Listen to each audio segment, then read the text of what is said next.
and it's just like sitting down all the time. I just broke my back. I'm standing up today. Yeah. Hey, Steve. Hey, how's it going? Morning. Good morning. Tony, tell you what happened with your jam board? Yeah.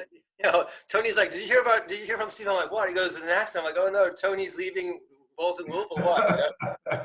No, okay. Yeah, no, I was actually fixing some stuff this morning. I'm like, whatever to that slide? What did I do? So I thought I deleted it. So I just put it back in again. That was so close. This is the problem with this Jamboard. It's kind of flimsy that way, you know. Like you do like you can actually move the backgrounds pretty easily and stuff. So it's so Steve, I found another one like this. I'm gonna test out after this. It's called Modi or something. Okay, cool. And I'll let you know how that goes. But yeah. So it says we're recording. So I think I set that up right. So that's good. Yeah. To capture your stuff today. We may have some returning people, and then a lot of new faces too. New faces. Yeah. Okay. Cool. Yeah, you may be seeing some like Japanese names. Those are just my employees that wanna see how we can improve this. So ignore them. Ignore them. Not then. Did they give you some good feedback after the last session?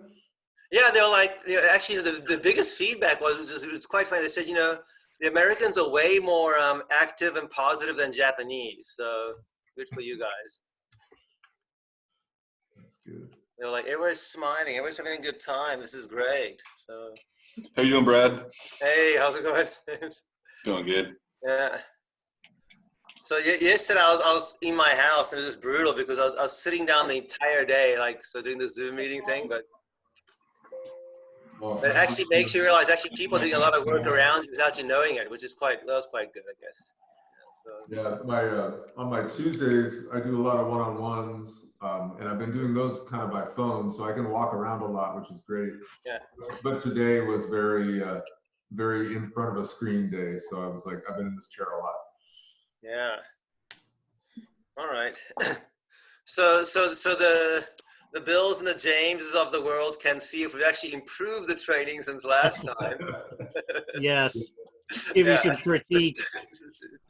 Do we actually practice what we preach or not? Right? That'd be a good.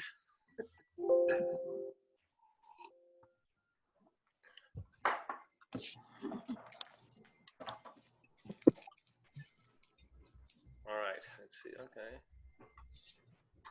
Hello. 7 now, right? Yeah.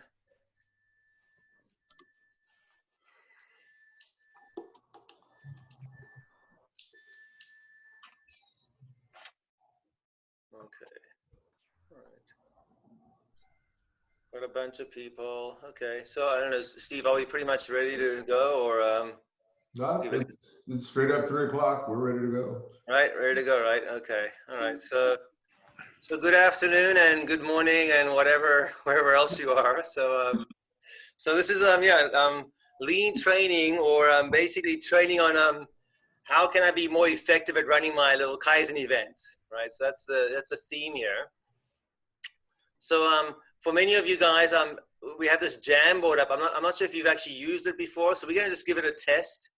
So so the goal here is we want to run. If we're gonna spend time planning and give people's time and actually make some improvements and kind of take a bit of risk, we want to make sure what we do is good, right? That it's effective and all that stuff. So see if you can, if you go to the Jamboard and you go to your left-hand side, there should be a bunch of little arrows, pens, and whatnot. If you click on the little icon underneath this arrow in a black circle, it says like sticky pad or something. Is that right? Let's see.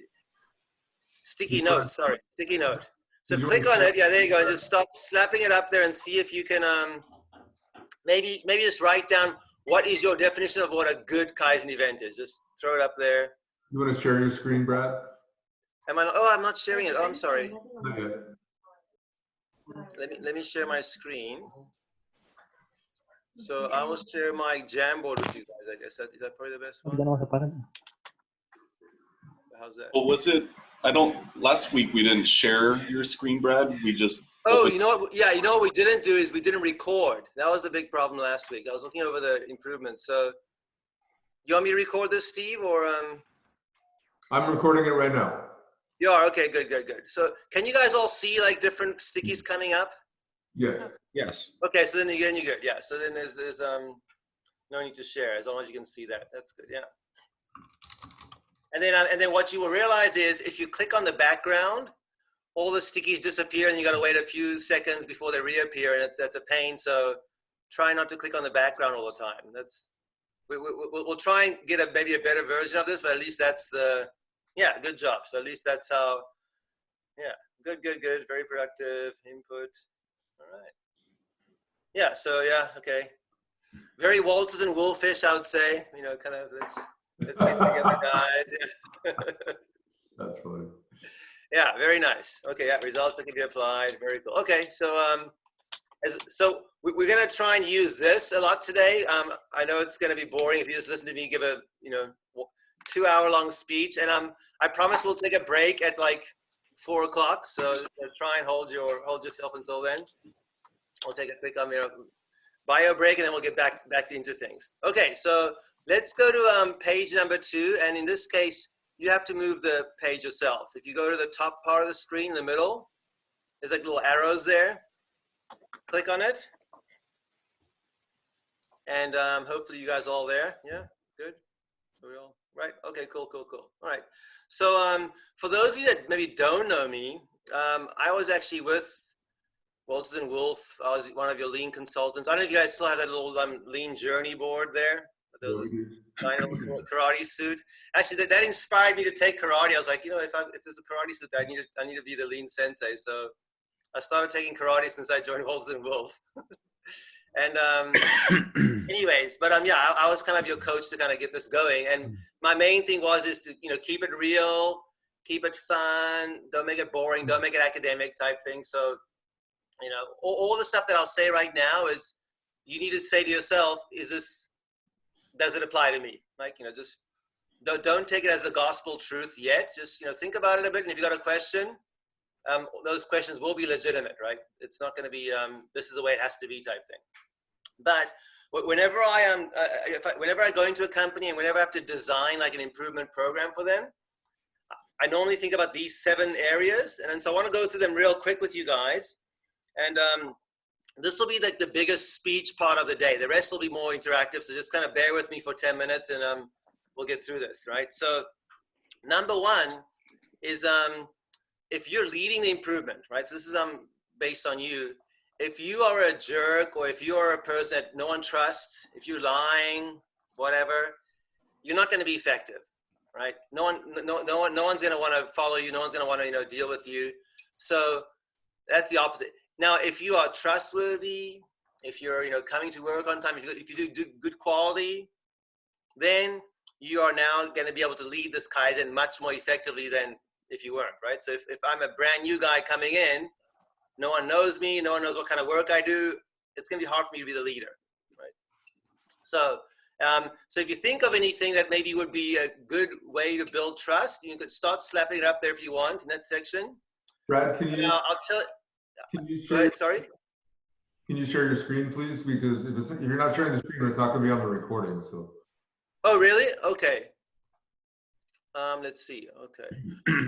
If I don't share my screen, it won't record, eh? So I'll share the Jamboard then, okay? Is that good? Yeah, no, that's perfect, because that's what we want to see. If somebody's watching this recording, they're going to want to see what people posted, so. Ah, okay, got it. Okay.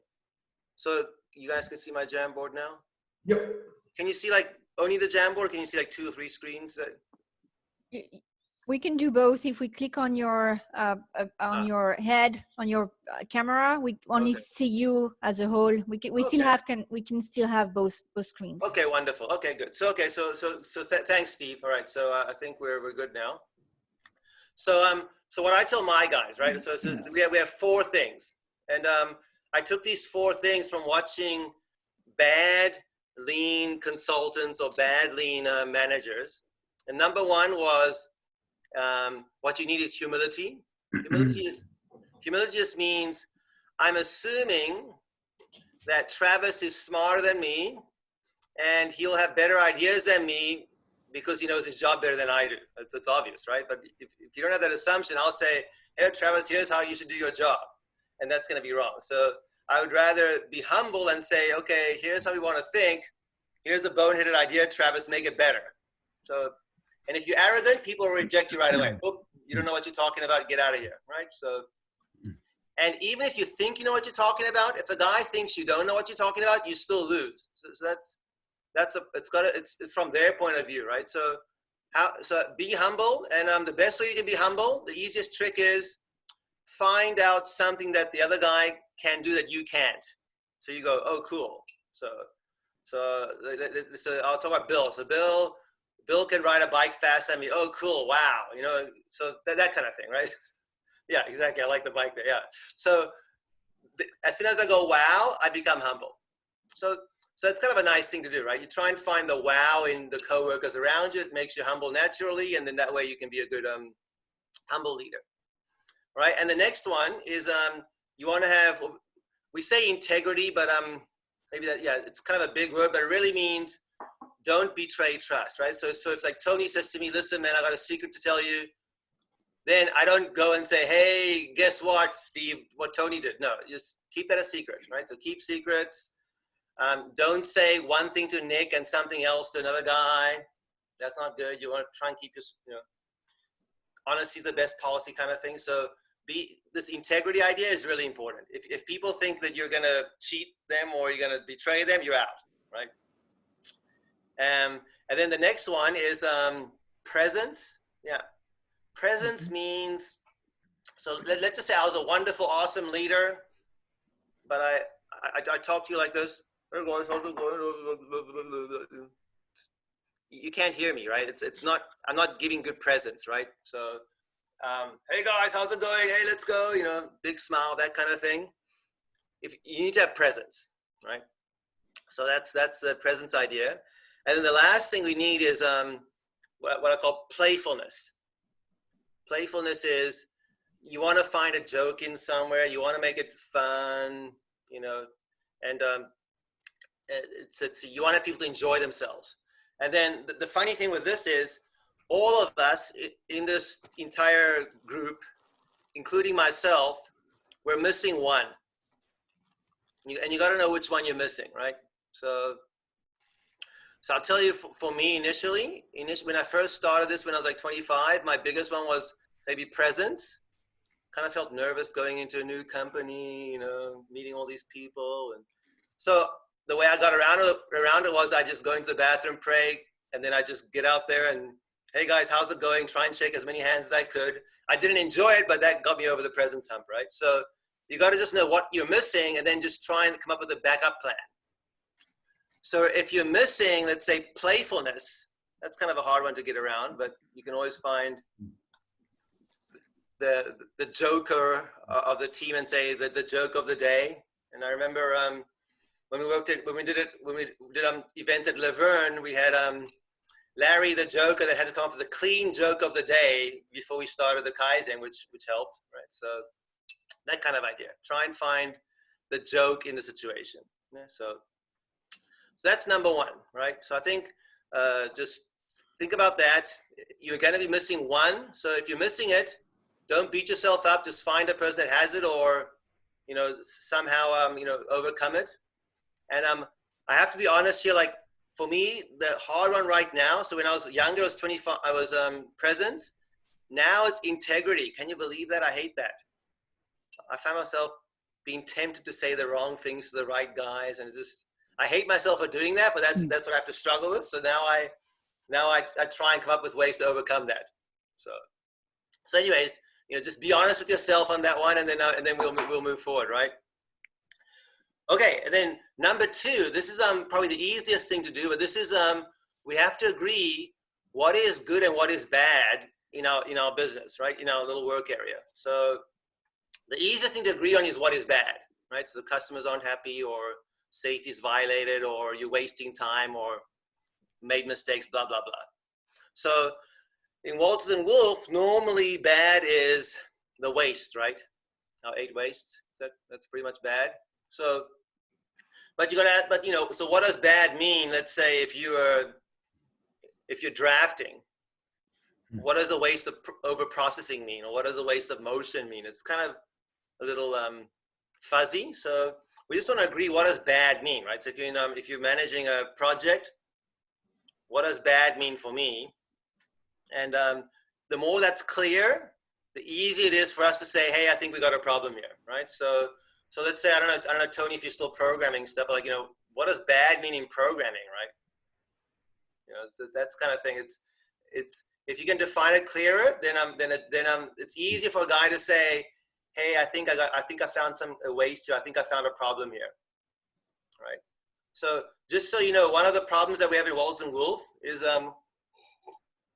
you guys are so used to dealing with unforeseen issues, or, oh no, this came up. Oh, don't worry, we can work around it like this. Like, that's our job, right? We have different sites, we have different issues. Don't worry, we'll work around it. So nobody feels that working around is a bad thing. That's a good thing, right? So we have a very high tolerance for waste, put it that way, just as an industry. So the more you can define it, the easier it is for a guy to say, hey, I think we have a problem here, let's fix it. If you don't define it in your team, then you look like you're weak, right? You look like you're, oh, I got a problem, you're complaining. So we don't want that. So try and define, yeah, very good, guys. Yeah, so try and define bad clearly. That way it's easy for people to say, hey man, I think we found an issue here. If you don't do that, they feel like they're being complaining and weak and whining. So, and no one wants to be a whiner, right? Yeah, very good. Passing defects on others. Okay, very good. Yeah, good. So just try and think of, a good way to think of this is think of your 8 wastes and just say, how can I identify them easier in my little, let's say, my work area, or in the part of the job that's entrusted to me. Just what does that look like? All right, good. And then good is, so we know what bad is. We want to have less bad, right? Good is the direction you want to improve in, right? So if you don't have this clear, then it's very easy for a person to say, well, I want to do all of this first because it's easy for me, then I'll do all of this second. And then the person that maybe deals with, like, let's say for example, if I'm delivering parts to the site, it's easy for me to pack all the same stuff first and just dump it there. And then I'll pack all the next stuff and then I'll dump it there.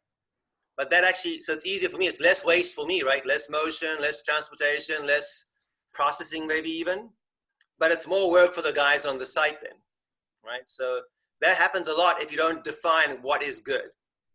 So good for us at Walt and Wolf is, to borrow, it's this chunk. I don't know if Tom Lackey said this to you guys, but it's like we have a tack time of, how many minutes a unit, or, how many minutes of drawing or whatever. But if everybody can move at the same pace, that's good. That's tact. We like flow. We don't like stuff piling up, right? We don't want drawings piling up. We don't want, units piling up. We want a flow. And we want pool, which is, we don't want one guy, just getting crazy, overburdened, and other people that can't help that person. So we want to have a pool. So this is kind of the direction we like to move in, right? So that has to be, if you can make that clear, then you can always say, is this a good improvement that's been suggested by Eureka? Yes, it moves us closer to pool, makes it easier, and it's less stuff lying around, so it's more flow. Yay, good job, right?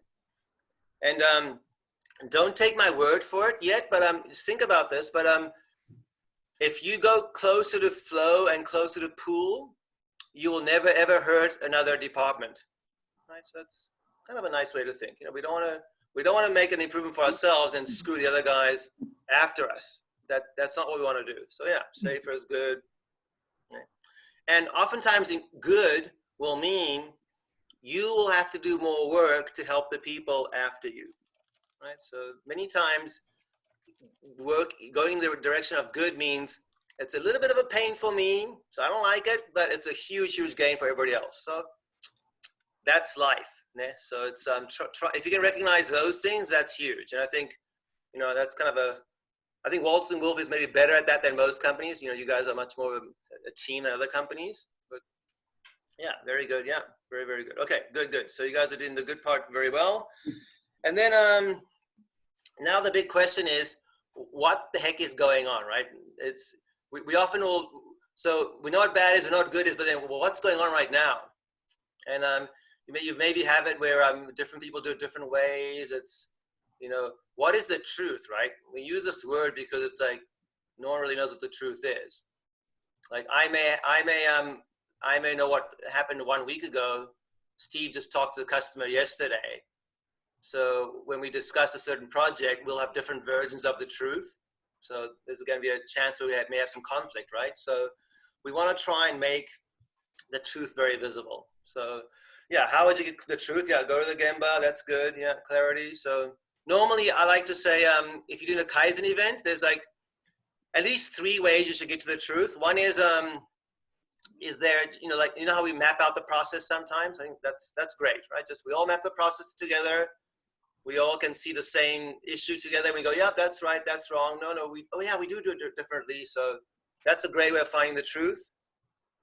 Another good way of finding the truth is, someone wrote Gemba. Yeah, so actually go to the area and see what we're doing. Oh yeah, we mapped out the process this way, but actually that's not how it really works. We do something else. Okay. And another good way is just, can you get some numbers? So we may think we're doing awesome, but actually for some reason, whatever numbers are coming out of this process aren't working. So we're the best, but we're only putting up, say 2 units every, 30 minutes or whatever. Yeah, that seems weird. Well, I wonder why. So the numbers will kind of help you verify if it's good or not. Yeah, very good. Go and see stand-up meetings. Yeah, very good. Metrics. Yeah, very good. Yeah, so the point is, there's many ways to get to the truth. You just need to figure out for yourselves, for our team, what's the best way for us to get to the truth, right?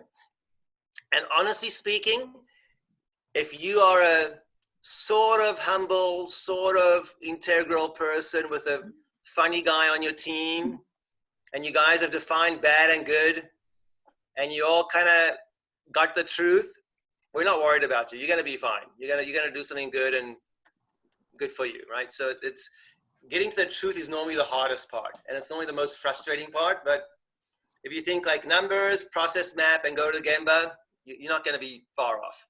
You're going to be doing pretty good there. All right, yeah, identify, yeah, Genshi Genbutsu. All these Japanese words, you guys, I'm so proud of you, okay? Yeah, very good, okay.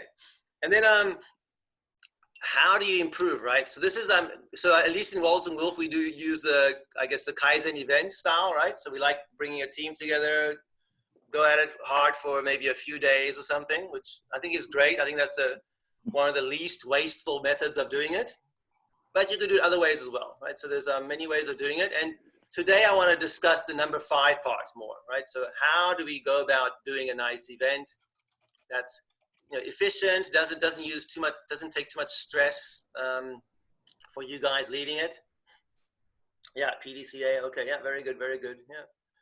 And so we'll go into that much more detail. So number 6, let's discuss this. So there's going to be a lot of issues that can be solved not with lean, but if you're just more skilled, right? So for example, let's just say I don't know, I'm trying to think of this. If I could read drawings better and I was one of your workers, I would avoid a lot of mistakes and I'd maybe be a lot faster and I'd understand stuff much faster. So that's kind of a skill level thing, right? It's not like, Brad not understanding stuff is a waste, but if I could just get skilled up, a lot of that stuff just goes away. I don't have to do checks. I don't have to do rechecks. So that kind of increasing skill, we always want to keep that in mind, saying where can I increase skill just a little bit even, and then we just eliminate a whole bunch of problems, right? So that's one thing we want to look at. And then number 7 is kind of a hard one, but this is where after the Kaizen event, or after, let's say, even like maybe looking at a place, do we do a good job, yes or no? So maybe I'll give you an example, right? So let's just say you have a person that's kind of shy and kind of quiet, and but in this case, they actually participated really well, and they actually they did something. They helped clean something up, and they had a nice smile on their face. Is that good or bad, right? Is it, I could take a point of view where I'm like, show me the numbers. This guy hasn't done anything. useless. But maybe from your point of view, you're going to say, no, no, no, this guy wasn't participating at all before. Now he's jumped over to the participating side. That's huge. It's awesome, right? Okay, so we may have a difference in opinion on the judgment part, right? Or where you often have this will be is like, maybe this will be the question, right? So if you could add $1 in material cost, right? So maybe it's a different kind of bolt, whatever, and you can save 15 seconds on the site. Is that good or bad, right? What do you guys think? So I added $1, and every time I add $1, I save 15 seconds. Is that yes or no? So you may have, if you're the person buying materials, you may have a different opinion. If you're the person on site, you may have a different opinion. So yeah, so it's, yeah, maybe, yeah, let me know what that is. $1 extra materials, 15 seconds, cost savings. Would we do it? Yes or no? Throw it up there.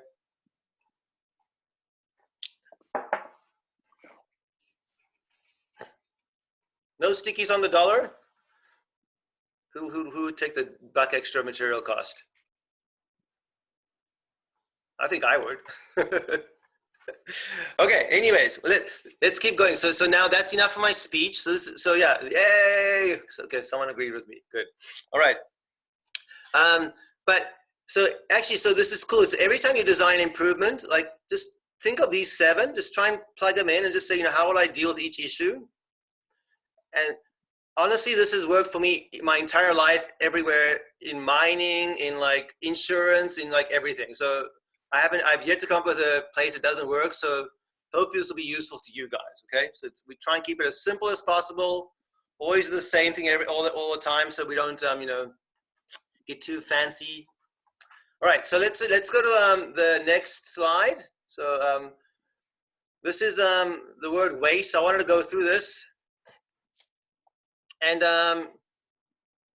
I'm actually very upset that Yoriko is in on the training today because she'll know if I'm lying, right?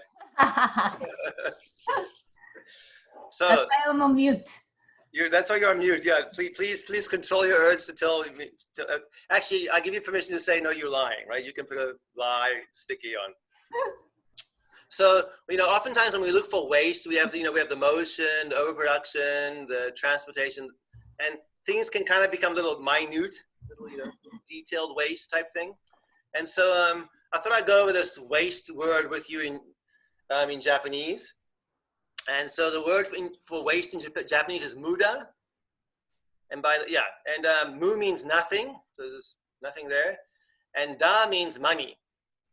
Yeah. So and so kind of no money. That's the word for waste in Japan. No money.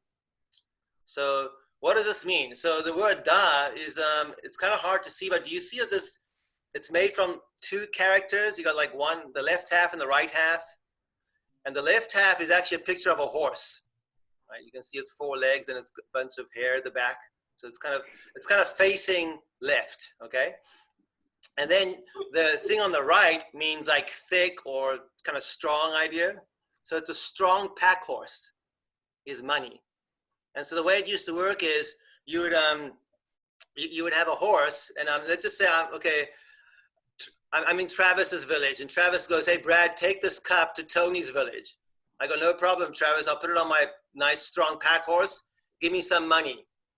Give me some da." Right? So Travis gives me some money. I take my little pack horse to Tony, give him my cup, and I go, "Hey Tony, I got to go back to Travis's village. You got anything for me?" "No, man, I'm good." No, come on, give me something. No, I'm good. Oh, crap. This time it's muda. So now I walk back with nothing on my pack horse, right? So I'm just I'm doing the same work, but no, I'm not getting any money for it, right?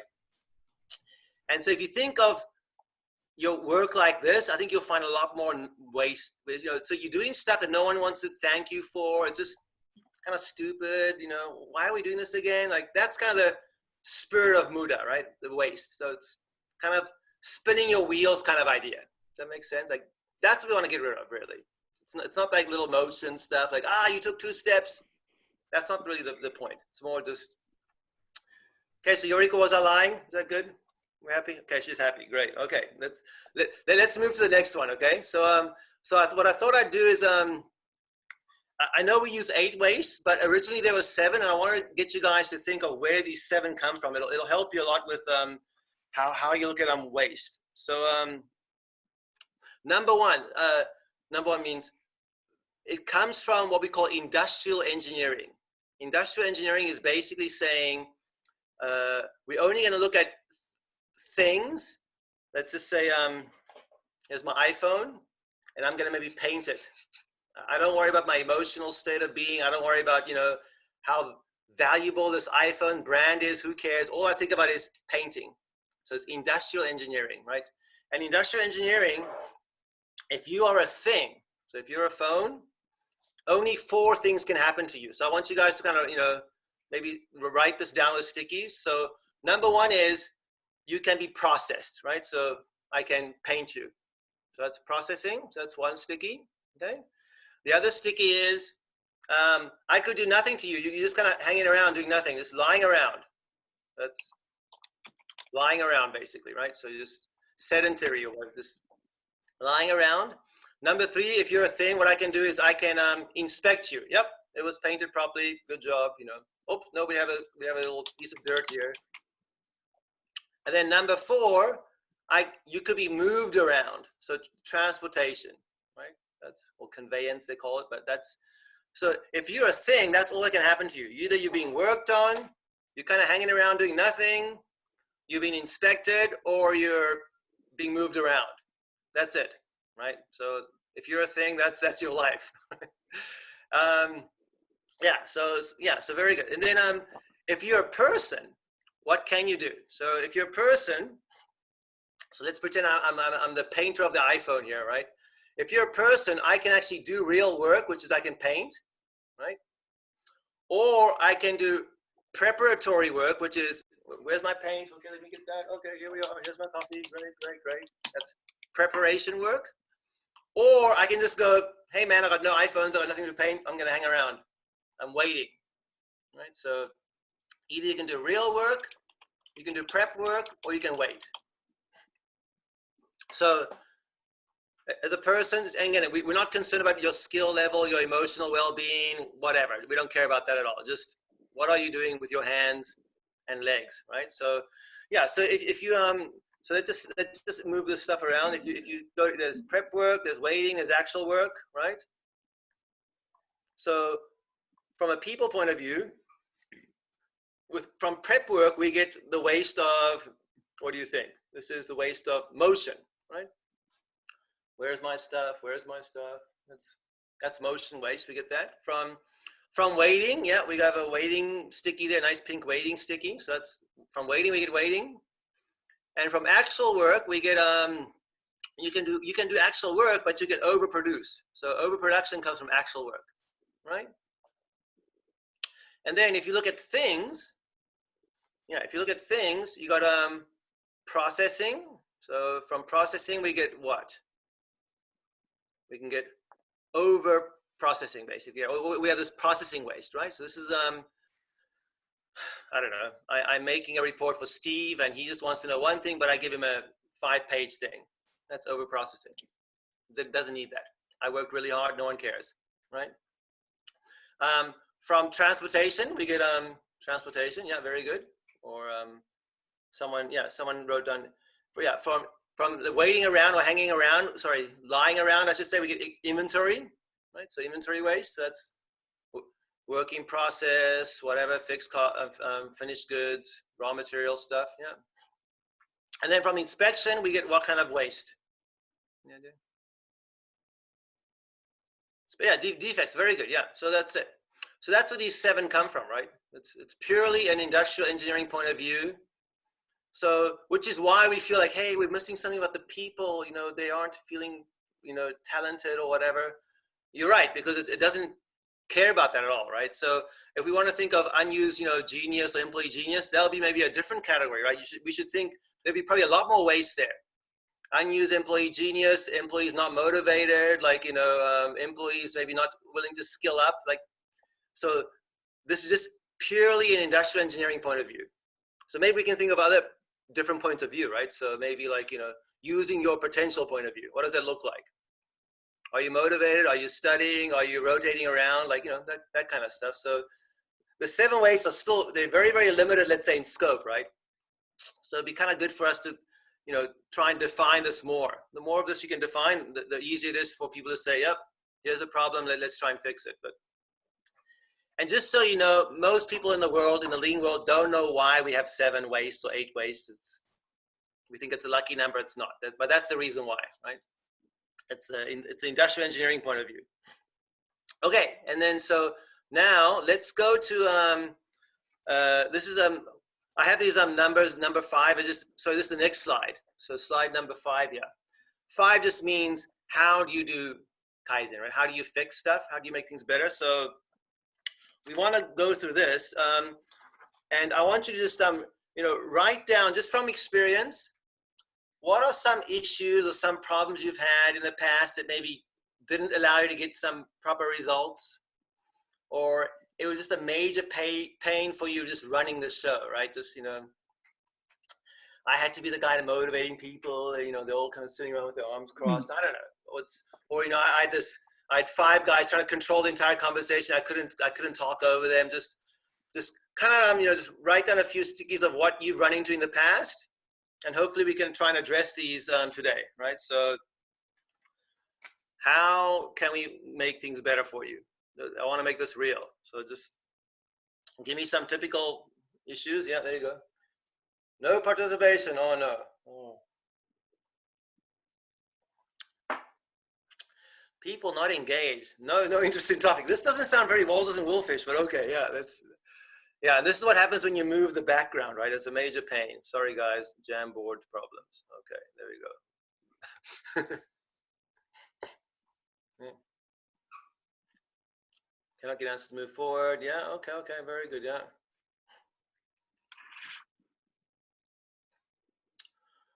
Get off topic. Yeah, okay, yeah.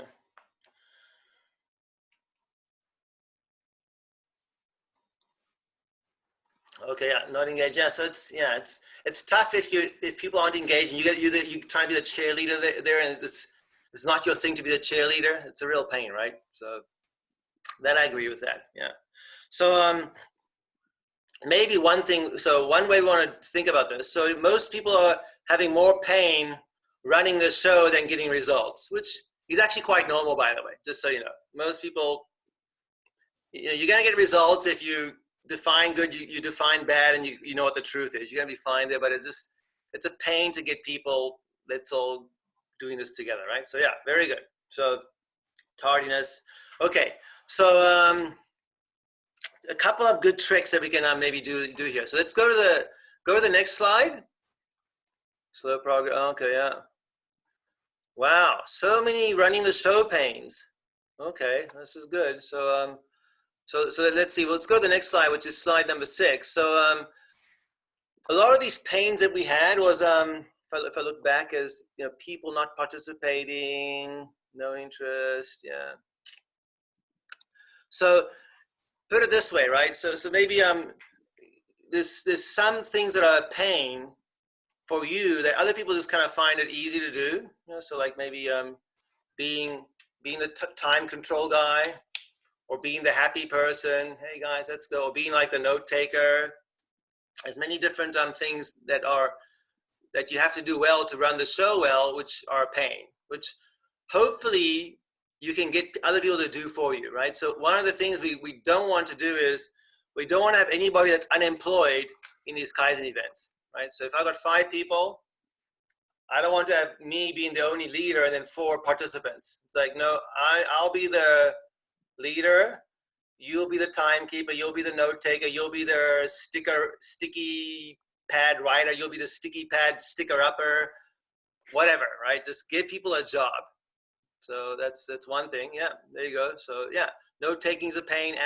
That's good. Asking questions, or even keeping it honest, let's say. We tend to maybe drift, so you'll be the non-drift person, bring us back on topic. And I want you to think about this is, actually, if you have a nice, even just one person that's kind of supportive of you, right? Like a nice number 2, isn't it so nice to have that? Just one person goes, yeah, Brad, that's great, let's do this.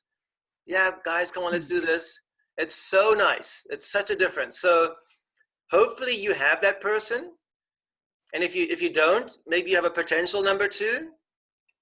If you do, talk to them and say, listen, it would really help me if you were encouraging. So even in our company, we have a major rule that says, if you're not positive, out the door. Like, I don't have time to deal with negative people, especially in my company, right? Because it's like, so if you got something wrong, just think of how you can make it happen. Like, don't think of it's negative. No one wants to hear that. So just, it's negative, and just say, guys, it's negative. I don't know what the solution is, but could you help me? That's still being positive. That's fine. And then if you don't have another thing you can think about is, can you be a very good number two, right? So if you have a good number two, life gets so much easier, but can I be a good number two, right? So actually, me personally, I'm much more a number two than a number one guy. I'm much more effective that way. I don't like being number one. It's a pain. I'm a great number two. Yeah, maybe you kind of like me as well. You don't like to be the leader, but you're a good supporter. Okay, let's see if we can define those roles, right? Maybe get a different person being number one. Yeah, guys, yeah, that's very good. Yeah, clearly do. Note taking, yeah, generating an agenda. Like, so I'm not an agenda person at all. And Nick will tell you this. I'm kind of a free thinker, right? That's kind of, which means I'm disorganized. But if I have an organized person, we're very effective together, right? So yeah, so think of what you hate to do and try and give that to your teammates. Hopefully some of them are good at that, right? So that's what we call spreading the pain, to be fair, right? So for instance, maybe a good example of pain is if you have to be the guy that says, okay, let's see, we're gonna make a process map now. Let me see, what is the first process? You're writing it down and you're sticking it up and everybody else is sitting around doing this. That's a major pain. You know, we wanna have the person that's maybe talking about the process. Put your feet up on the desk, start talking. Some guy writes it down, some guy sticks it up, some guys, taking notes. That's a good way of doing Kaizen, right? So just divide up the tasks. And then if still one task is a pain, we rotate it. So, okay, you've done this for 10 minutes now. I know we all hate checking each other's spelling in front of everybody, but now it's your turn. Sorry, man, go ahead. Just rotating is good, yeah. Dealing with attitude, yeah. Okay, wonderful. So actually, no, this is funny because last time we had everybody was saying, no, we have all these positive people. There's no attitude problems. So let's go to the next slide, maybe. And do you see a bunch of people in wheelchairs working and stuff? Yeah. So this is this is a factory in Japan, and don't worry, I'll get to the attitude problem with this one. And these guys a lot of them are like mentally disabled, physically disabled, emotionally disabled. Those are very tough, emotionally disabled. And they're all working, making little products and little electronics, and they get no government money. They're all making money. They're all paying taxes, right? And one thing I learned from these guys, which is really interesting, is their company motto is no charity, but a chance. So we're not here to hug you and hold you. It's like, we're going to slap you around, but you'll have a chance to make money. We're not going to, protect you. You're going to be beaten up a bit, but you'll have a chance to make money. And their whole thing is people that no one is so disabled that you can't work at all. Everybody can work. So that's what we believe in you. And one thing I learned from these guys, which I love, is they said, and this will sound very, very politically incorrect, so I'm very sorry about this, but they said the biggest problem with a disabled person is that they're spoiled. How can you say that? It's so terrible. Anyways, and the reason why is they've been protected, or people have not told them the truth, so they have been spoiled. So we're going to kick that out of you. And what they do is they'll say, we want you to do this job, and a guy will say, I can't. I'm missing a right hand, right? Like, what a wonderful excuse. I have no right hand. I can't do this job. Okay, what else don't you have? Oh, I don't have this, I don't have that. Okay, so if we get you a right hand and if we get you a higher seat, you can do this job now? I guess so. And so what they do is, if you go to the next slide, this is how they think, right? And I love this. They just say, why can't you do something? Just list the reasons. I don't know how to read a drawing. Okay, anything else? I have bad math skills. Okay, anything else? I'm this, I'm that. Okay, fine.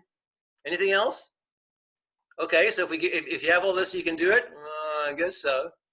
So that's how they like to think, right? And then one thing that was really funny for me is they said we're not keeping this place clean enough because with electronics you can't have dust and stuff, right? But you got these disabled people, right? And like, how can you ask them to clean the place when they're on wheelchairs? And the guy's like, oh, I can't clean because I can't bend down and clean. They go, no problem. Let's attach a mop to your wheelchair. You can wheel around and the funny thing was they once said, we don't have a good role model for cleaning. You know, it's only the lower guys doing it, the upper guys aren't. They go, okay, presidents clean the bathrooms. What's next? So, kind of a cool company that way, I think. Just, you know, no excuses. Just, and so let's just say if you have attitude or if you have a negative person, put it this way: if one of you guys is negative to me, and I'm going to say, okay, guys, let's try and rearrange the layout of this site. It's a pain. Won't do it. Okay, yeah. And then I can easily have a fight, right? But if I say, that's great, Bill, anything else? Huh? Yeah, anything else? That's great. So we don't want to do it. What else do we, why can't we do it as well? So we don't get in a fight, right? And you kind of kill the attitude right away. You say, yeah, great. What else? What else? What else? Could you write it down? That's my trick. The guy's got attitude. Yeah, could you write it down? That's a great point you're making. And normally they're not going to be giving you back chat if they're writing stuff down, right? And normally they're not going to write stuff down like, Brad's an idiot, I don't want to get out of this class. It's going to be like, you know, they'll think about it before they write. So this is a great trick. I love to use this. What do we need? And why can't we do it? Well, you know, why can't you do this? What do we need? Just list it up. That way you don't get in a fight, right? A guy's saying, great. Could you write that down for me? Stick it up there. So, yeah, that's a great point. Can you write it down? Yeah, exactly. Yeah, so you take away the mental, let's say, fighting part, right? So this is a wonderful way, and you can use this with clients or customers as well. The guy, sir, I love what you're saying. Could you please write that down because I may have missed that. Or you know, you can write it down for them as well if you're really afraid and go, is this what you meant? You know, so I took all the extra colorful language and I put it in this. Is that the sticky you want? Yeah. So yeah, so this is really great, right? So now when people complain, you can say, thank you for obeying me because I told you to write it down. You know, you don't have to say that, but you take away their power this way, right? So could you write it down? Very cool. Yeah. Okay, we need that. What else? Yeah. Okay, we need that. What else? Okay, I want $1 million too. Yeah. What else? Yeah. Okay, this is a great trick. So this I learned from those mentally the disabled company. Always works. You know, why can't you do it? Great. Okay, so if I give it all to you, you can do it, right? So yeah, so in this case, this allows you to keep the smile on your face, right? Because you're still in control, right? No matter what the guy complains to you, you can say, great, that's exactly what I want to hear. Could you write it down? No, you need to use the pink sticky for that. Thank you. Yeah. So maintain control. If the guy doesn't write it down, you go, okay, someone else want to write it down? Well, I guess it's not a big point then. Don't worry about it. Okay, let's move on. All right, let's see. Let me find my notes. Okay, here we are. Okay, let's see. So let's go to the next one, and then after this we'll take a bit of a break. This will also help with attitude too. This is issues we are having with the new method. So normally, I think in Walt and Wolf, you know, we have our scope sheet, right?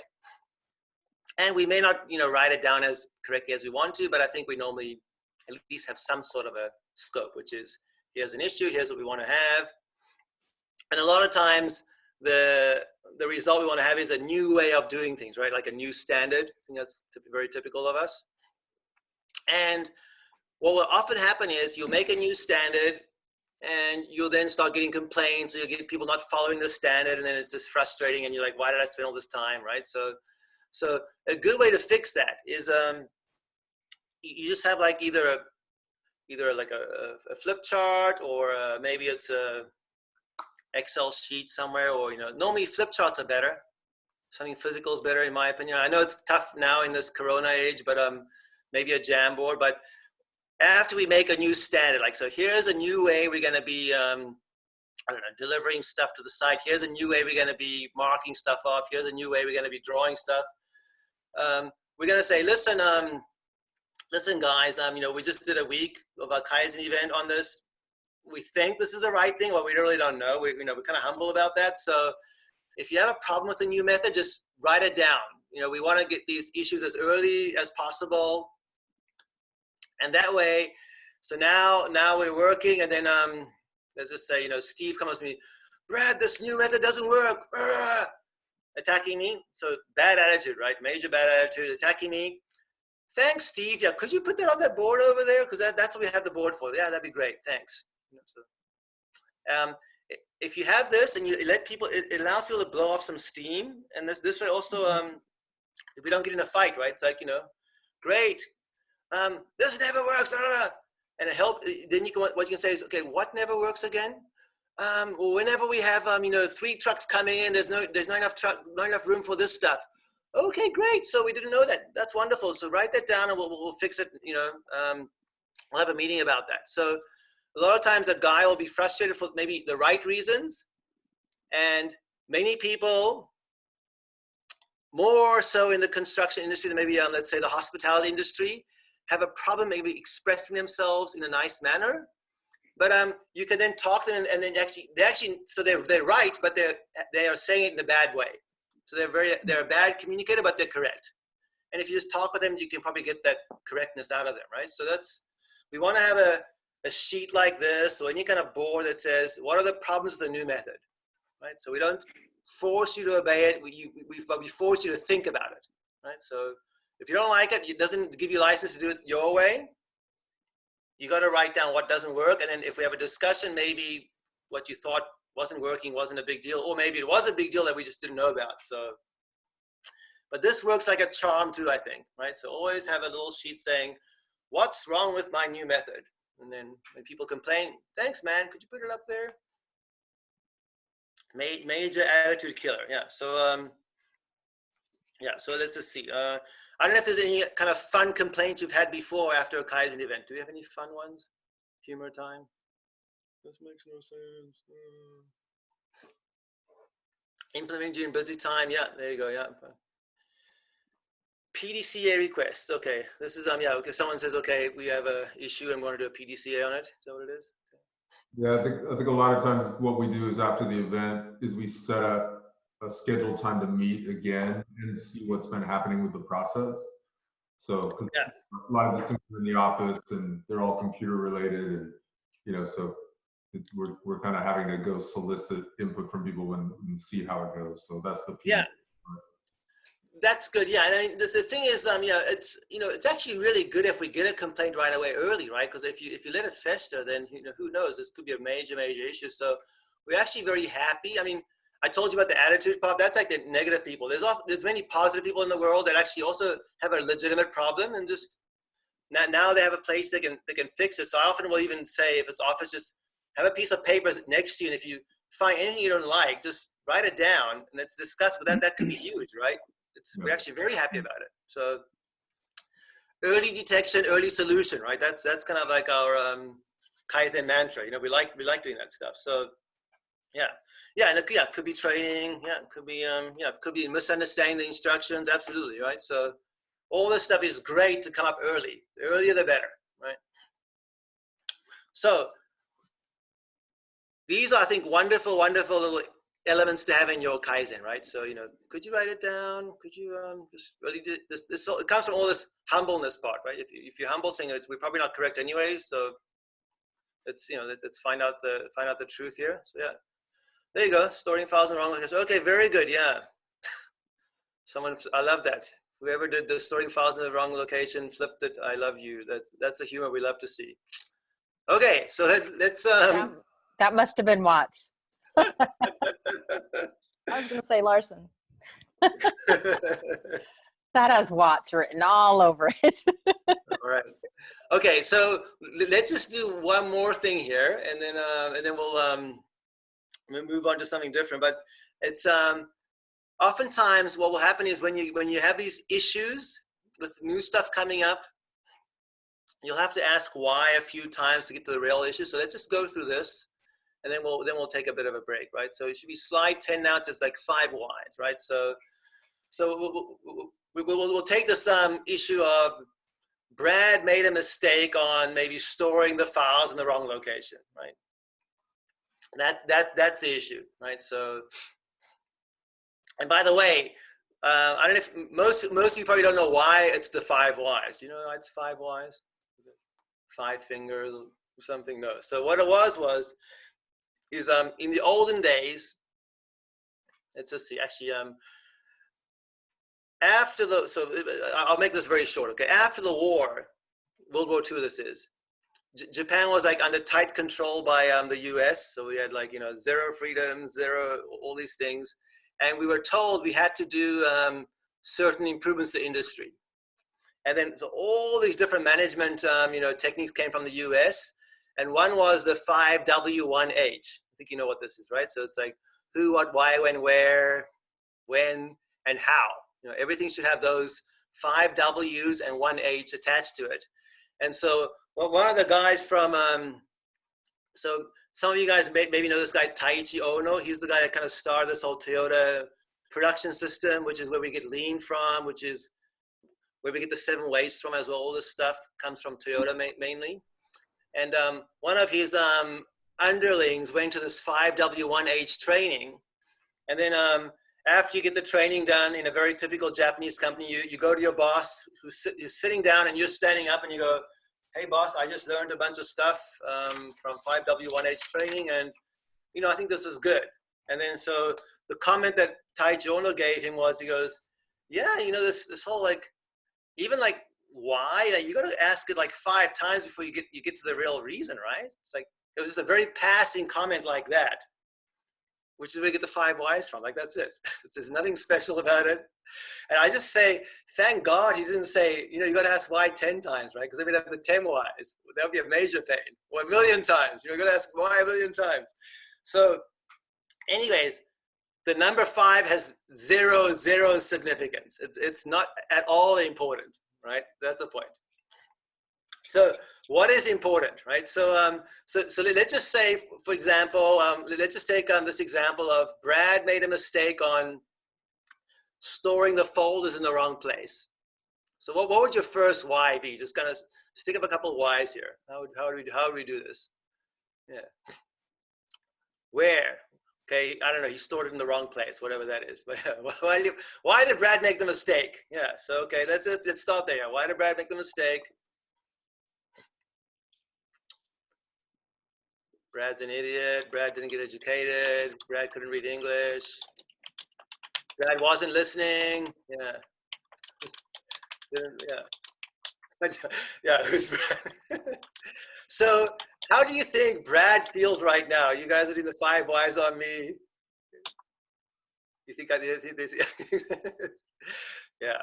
Brad always does this. So you got to leave a person out and focus on the process.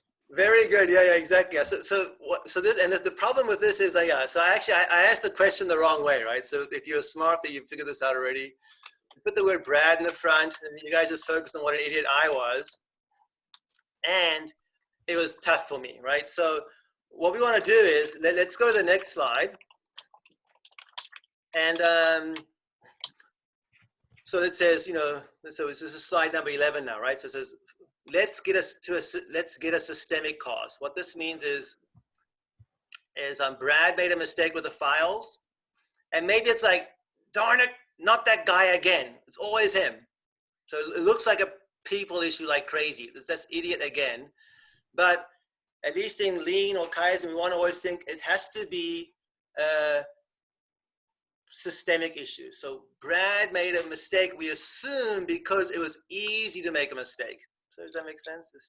So the question will be okay, Brad made a mistake on storing the files. You know, just why?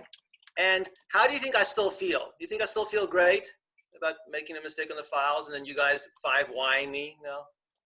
Boom, boom, boom, boom. So honestly speaking, I don't feel good at all, right? And if it if normal is kind of like pounding my door, why? There's a very high chance I may just lie to get out of it, right? I may not telling the truth because I'm scared. So yeah. So with 5 whys, so let's think about this. So Brad made a mistake on the storing of the file. If you guys come to me saying, why did you make a mistake? There's a very high chance I'll lie to protect myself. And then we get nowhere, right?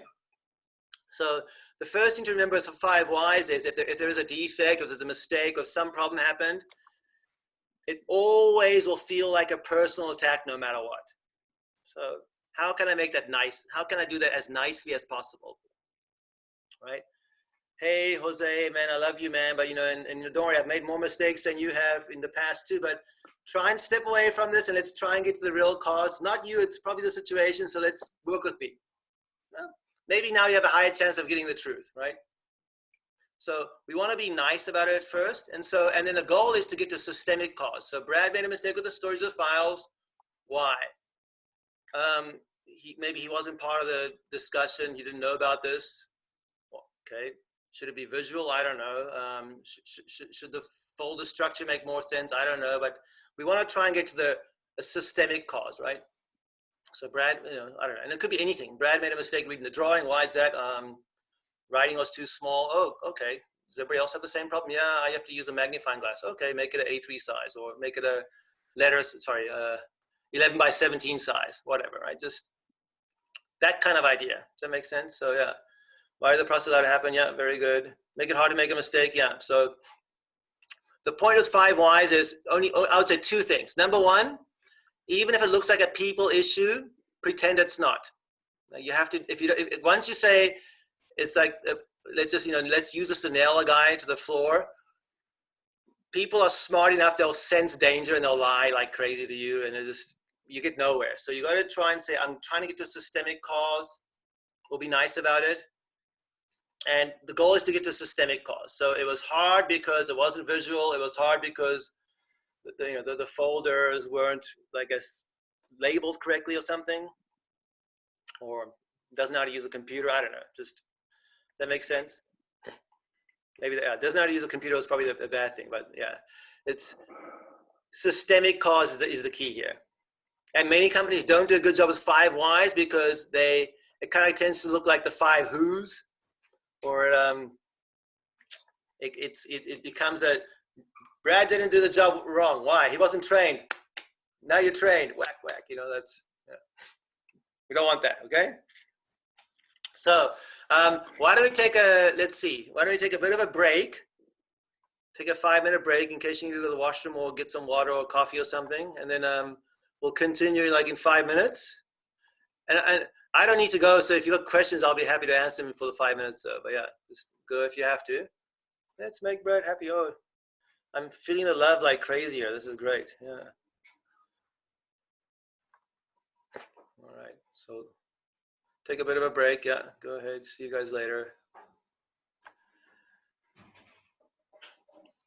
Get some water.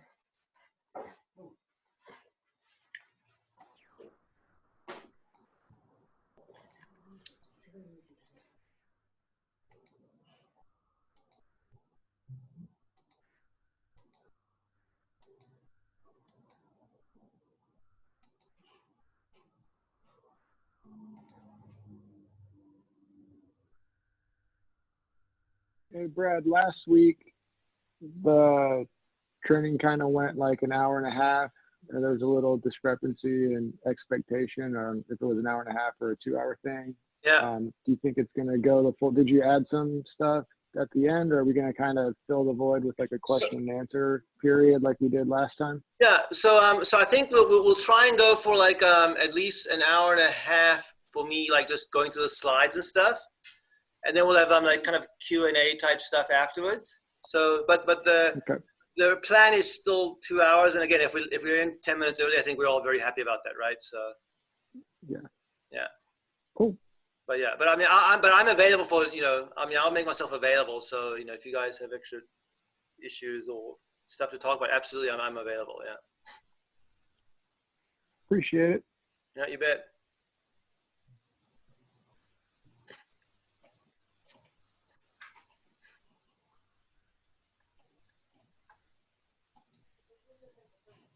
ステレオよりこちゃんも入ってるし。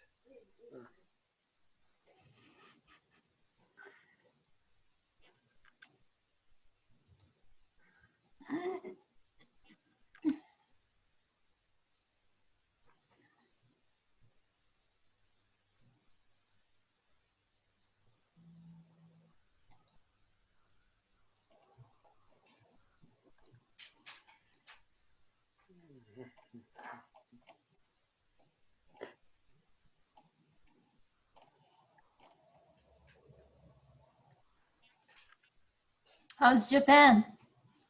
How are we now? We're kind of in like voluntary, not really lockdown, but just voluntary restraint, we call it, yeah. Right. So it's, I mean, it's amazing. Like there's no one in the train stations, and it's just. Yeah, that's what my mom said. Yeah, it's wow, this is it's good because it's kind of like this is we all feel deep down inside this is the strength of Japan. Like we don't have to have forced lockdown. We can do it voluntarily, and so we'll see. But yeah, That's how Japanese is. well, that's how we're supposed to be, and then we get really angry at people that don't follow. But yeah, Yeah. but we have a lot more alcohol consumption happening in the homes now. Same here too. So not sure if it's all a good thing or not, but yeah. So you know what the worst is in Japan is, like many of you guys don't know this, but in Japan, it's very hard to lay off people that you don't need. You got to keep them. And That's so right. what happens is with this work at home thing, you have all these people that you realize we actually don't need at all. Like we work and we don't even miss a beat. So it's kind of become a societal problem with all these, like most of it's like old men that we don't need. That's true. And before they could play politics and stuff and look like they're doing stuff, but now we don't need them. So yeah, kind of a societal problem for us here.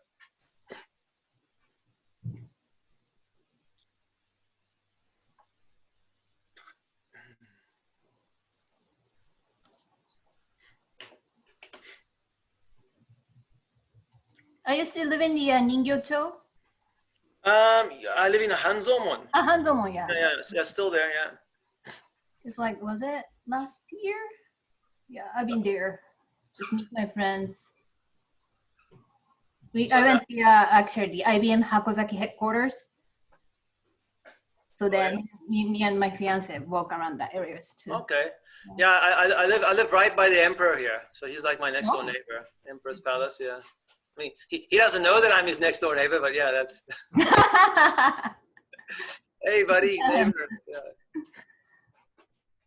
I don't get invited to the block parties, but yeah, that's very close to him. Yeah. Very good. All right. Okay, so let's kind of get back. So all right. So we have one more thing. So let's go to the next slide here. Okay. So we got the 5 whys. So that's, I think, the whole why can't you do it? How can you do it? Putting a sheet in place to say what's wrong. 5 whys. Those are all good tricks for us to do the normal Kaizen events, right? And then sometimes you have issues where, for some reason, the process that we have, we get a lot of redos.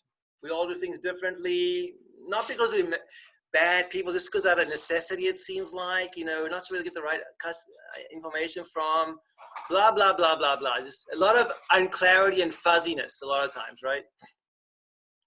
And in this case, kind of mapping out the process doesn't quite work. It's not a very good, effective way of finding the truth out. So we have this other way of doing things, which is called SIPOC, which I want to introduce you guys to. So go to the next slide. And this is what it stands for. So it's supplier input, process output, customer. And does anybody know what is this a picture of? That's a great shop drawing Kaizen at the Laverne. Yeah, this is actually a picture of outside Norm's office in Laverne, I think. Like 5 years ago. Yeah, so a few years ago we did an event there, and I think this is about the package to the architect or to the, I guess, the contractor that we had to make. Shop drawing Kaizen, yeah. Drawing Kaizen, that's what it is. Yeah. And so anyways, we've done it before, but I wanted to go through this process with you guys first, because I find it's often very useful as well. So let's just do this. So let's go to the next slide, and then we'll go over this output afterwards here. But so I'm going to walk through this real briefly with you guys, and then let's do one example together, okay? So let's just say okay, well, so you see these numbers, it says like number 1, 2, 3, 4, 5, like that's the order or the sequence you must go in. So we don't start with S, supplier, we start with the process, right? So the process first is, I don't know, we can pick a process, which is, maybe we'll pick the same process we did there, which is like shop drawings, right? What are we doing again? We're making shop drawings, okay? That's maybe that's what we're doing. So let's be clear about that. And then oftentimes many of us will say, what is that, where does that start, where does that end? Like, you know, what's the definition? That's what number 2 is. So define start, define the end. So shop drawings is, you know, when we start drafting, or is it when we start getting a piece of paper, or what is it? Where's the start and where's the finish? Right? So we define that. And after we define what that is, we then say number 3, what is the output? Like, what are we delivering from these shop drawings? So it's a piece of paper, or it's a PDF, or whatever it is, or it's maybe a collection of you know, 1 week's worth of stuff, right? Whatever. So that's the output. And then number 4 is who is the customer for this? And actually, what we realize is it's really who are the people that use this. There's always more people than we think that use it. And if you actually go, let's say back 1 page, sorry. If you look at the picture, the photograph, you see it says C. There's a whole bunch of post-its there, right? There's the architect, there's QC, there's the field, there's a takeoff group, there's the, you know, shop, you know, blah, blah, precast even, all PM. All these people are using these drawings, all right? That's the C. So normally when we do this, so go back to the page 14 again, slide 14. Normally what happens is we just list the customers, and we always realize, wow, there's actually a lot more people than we thought we needed, right? There's always a lot of customers. And then number 5 is, what do these customers want or require from these, in this case, the drawings, right? So, and the funny thing is most of them will require something a little different than the other guys, right? So the PM wants to know such and such, you know, and the field wants to know something else, and somebody else wants to know something else, okay? And do you see what it says check? So check just says, actually the check is in the wrong place. I'm gonna move the check somewhere else. Sorry, it's just, oh no, I didn't, okay. Sorry guys, I'll fix this next time. The check should be from 5 to 3. Are the things that the people are requiring covered in the output, right? So if the PM wants to know maybe like schedule or something, or sequence, I don't know, I'm just making this up, okay? From these drawings, does he or she get it from it? And a lot of times the answer is no. What we are delivering does not satisfy the requirements of the customers. That's quite normal, actually. So if you go back 1 slide, sorry guys, I'm going to go back and forth here to the photograph on Norm's office here. Do you see these circles? A lot of things are circled. Yeah. So if you look at field, there's a whole bunch of circles in field. If you look at takeoff group, a whole bunch of circles there too. The circles were what we were not delivering that they wanted, right? So this is obvious defects, not obvious defects, but at least from the point of view of the customer, it's a defect, okay? So we check to see, so back to, sorry, slide number 14. We check to see, is what we are delivering meeting the requirements of the customers? And then you have a, so that's, so from step 1 to 5, that's what we're looking at. Is what we're delivering meeting the requirement? And then the question you have to ask yourself is, A, can I change the deliverable, right, to help meet this? Or maybe I tell some of these customers, sorry, man, this process isn't for you. You need to get it elsewhere. Don't ask me for this stuff. That's not the point of this process. Okay, so that happens a lot. We normally design a process for something, for a customer, and 4 more latch onto it, and then they start making extra demands, and then the whole thing kind of gets screwed up. That's quite normal, right? So just so that's the first part of the SIPOC process, which is it's kind of like the POC, right? Which is, are we delivering what is required, right? So if so, great, wonderful, clap, clap, clap. And then we can ask ourselves the question, am I set up to deliver this properly? And then we go to the next step, which is, okay, so let's say we realize, yep, the process is great. We're delivering fine, no problem.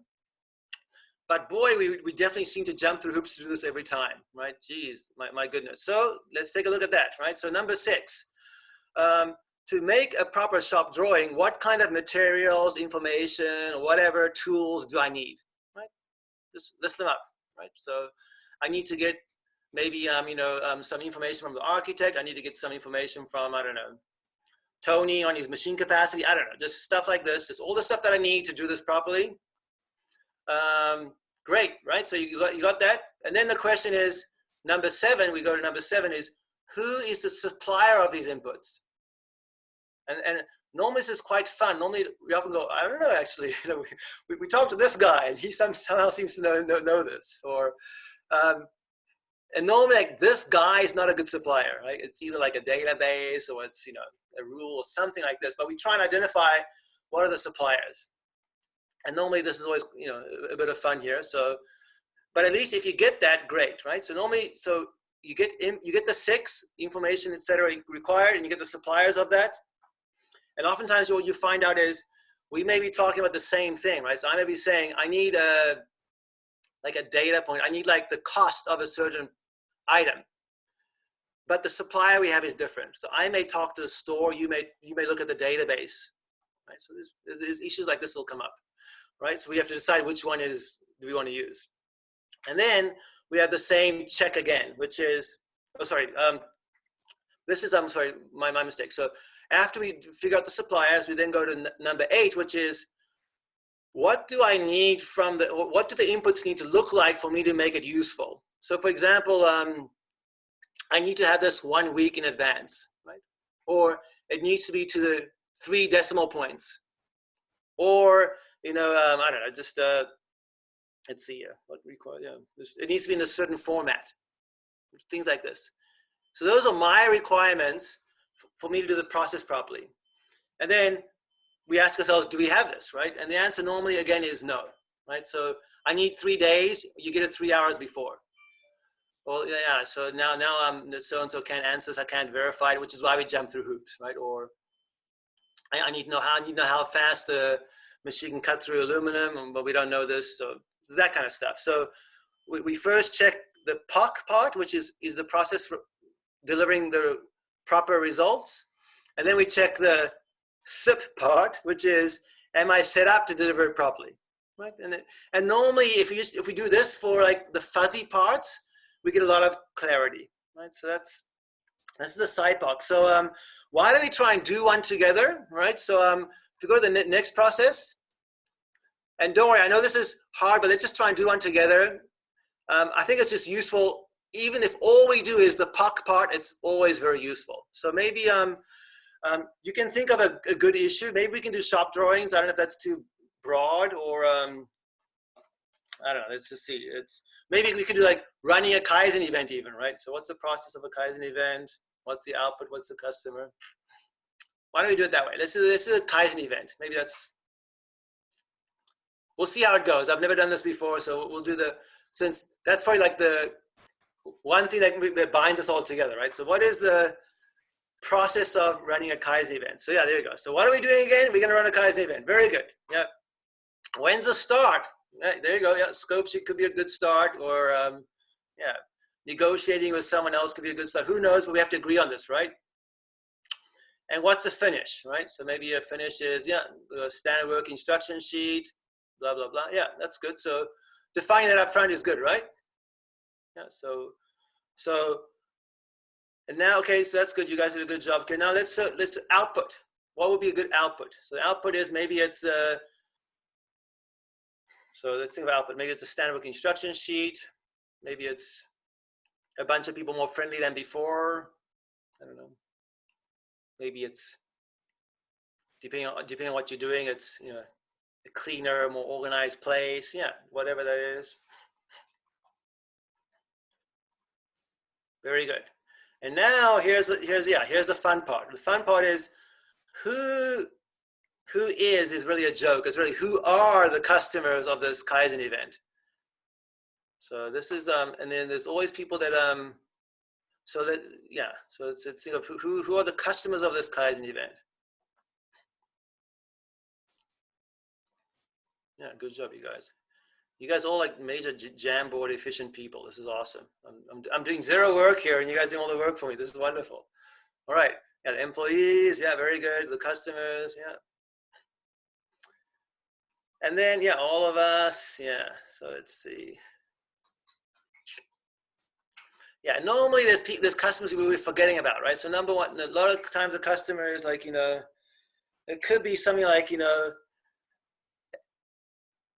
it could be a new customer that Norm is trying to sell because, we're kind of cool Kaizen guys. So they weren't really the intended customers of the Kaizen event, but since sales is now saying, no, we're going to use Kaizen as kind of a means to get more work here, we suddenly have a new customer. Or it could be, Nick needs to, give a speech at some, conference, and he wants to have some nice pictures from a Kaizen event. So he's a different kind of customer now. All right, yeah, new hires, yeah, exactly, yeah. So many different customers, and it'll be hard to map them all to what they want, but let's just try and think of what are the different customers wanting from this, in this case, our output, like, let's just say it's a standard working instruction sheet or whatever. What do they want, right? Some guys want numbers, if I don't get numbers, it's not impressive. Some guys want a clean environment. I remember when we first started working at Shop B, one of the issues was when customers walked in, we wanted them to be impressed with our boards. So that's different than the boards being useful for the guys working there, right? So it's part of it is sell the customer to let them kind of leave us alone because we know what we're doing. Don't worry about it, right? So that's kind of a different level of let's say requirements. Yeah. Honesty, we want honesty. That's good. Yeah. So you can kind of see that. So now, standing instructions, very good. Yeah, it could be even standard work instructions could be a great one where you say, what are the requirements, right? So a new hire would have a different requirement than, let's say, a veteran person, which would have a different requirement than maybe the auditor that has to come in for a contractor or something, right? So all these different requirements. So the trick here is always to find out who are the customers using this. And normally, if you think of like all the rework you have to do, like, oh, we got to redo that again, or, this wasn't quite right. Normally it's an extra customer we forgot to think about. Or a customer that's using this information without our knowing about it, right? So, yeah, very good, guys. Good job. Yeah, so there's a whole bunch of requirements. And there's a very high chance that if we check these requirements to the output that we just decided, earlier on, there's some gaps, right? So that's this process, right? Just what are the gaps? And then when we decide, we have to decide what to do about those gaps. Do we bridge them? Do we fix them? Do we tell people, sorry, man, this is not for you? Nick, I know you want to give a nice speech to the, Chamber of Commerce in Oakland, but that's not why we're doing this. Whatever, right? But we have to define who is the customer of this. Oftentimes we have to shrink that again. And I know in the case of that Laverne Cypok that we did, that's one of the decisions that we made. We said, listen, this is just for these people. Let's just make it work for them. Everybody else, this is not your process, it's something else. All right, very good. Yeah, so this is checking to see, does our process deliver what the customers want, right? So that's nice. So this will eliminate a whole bunch of fuzziness if you just do this part only, right? This is hopefully not that hard, right? Just go through the steps. 1, 2, 3, 4, 5, and do the check. And now you know why we have a bit of redos and a bit of, extra questions and a bit more running around than we'd like. So that's this part. And then let's go to the next part, right? That's the slide number 16. So let's just pretend, put it this way, honestly speaking, I think most times I do a Kaizen, 80% of the time I can get away with just doing the process map, going to the Gemba, getting some numbers, and we know what the truth is. We're good. Let's just go, right? Every now and then we have to do this. So, and then every now and then when we do the SIPOC, normally when we just do the POC only, that's 80% of the time it's good enough. We don't have to go into other stuff. We have so many issues in just the OC part, the customer and the output part, that we're done. We just fix a few of those, we're done. So very rarely do we actually get to this SI part because we're so busy with O and C, okay? But anyways, let's go through this as well. So we're now at number 6, right? So in order for you to do a good Kaizen, right? So run a good Kaizen, what do you need, right? Information, just, let us know. Let's do the I first, right? Current state, and what does that mean, current state? That's great. So what do you need?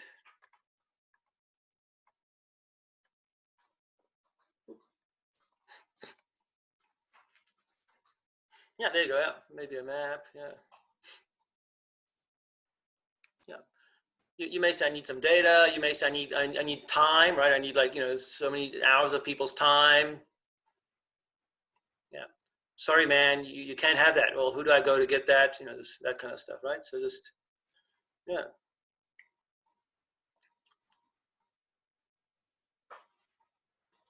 Okay, we become much more good at using this Jamboard. I'm very, very impressed, you guys. So leaders inspired by Brad. No, we don't want any leaders inspired by Brad. Then you have confusion. Just ask Nick. He doesn't like that. You want order. Time. So normally time or authority or whatever, right? Just whatever you think you need.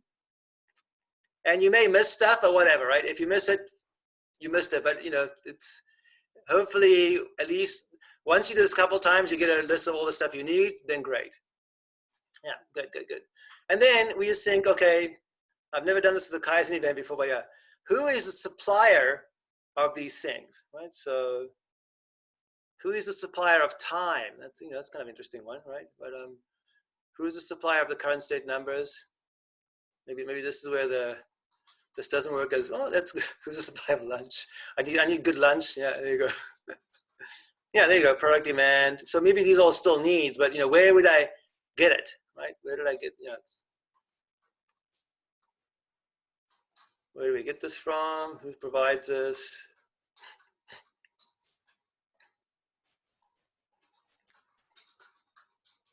Very good. So, okay, good.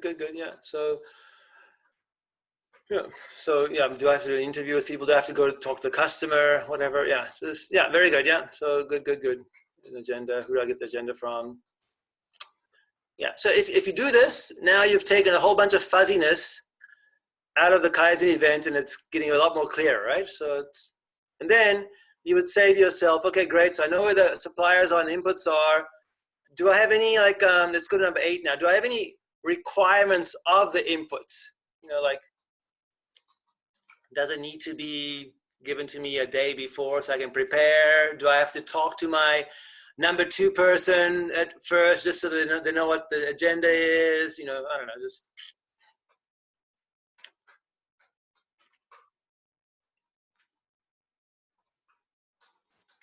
Accuracy, it could be, maybe for the Kaizen event, this maybe isn't as very, there you go, complete story. Maybe you want to have maybe you'd say, I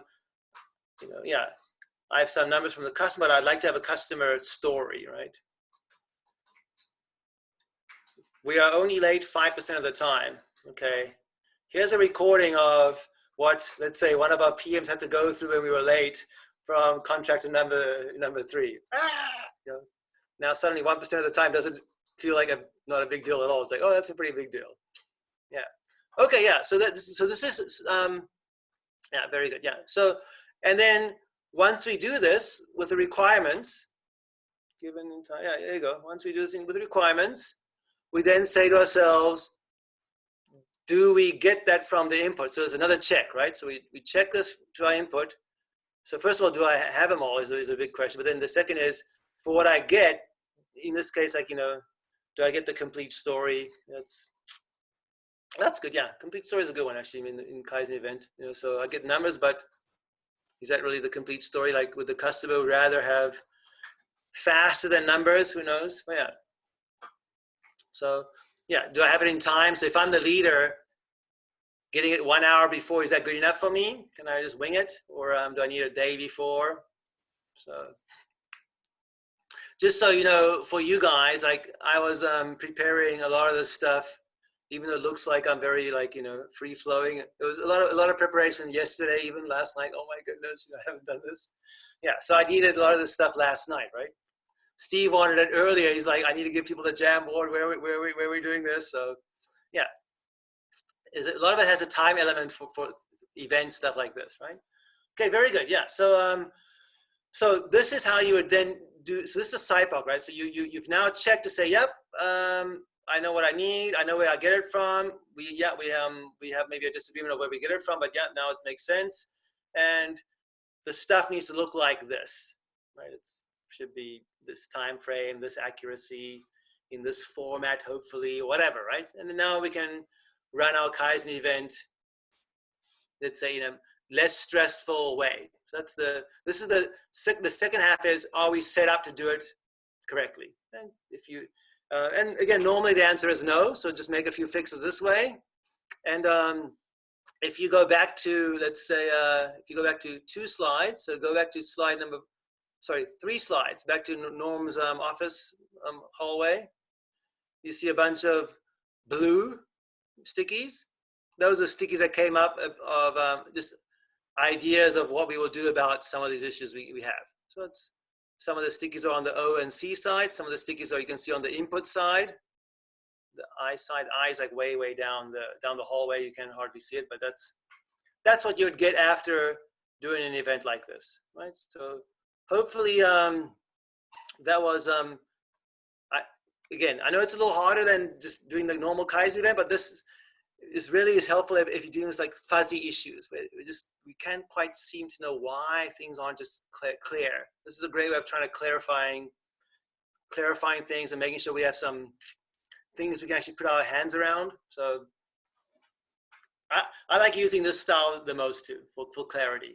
This seems to work quite well.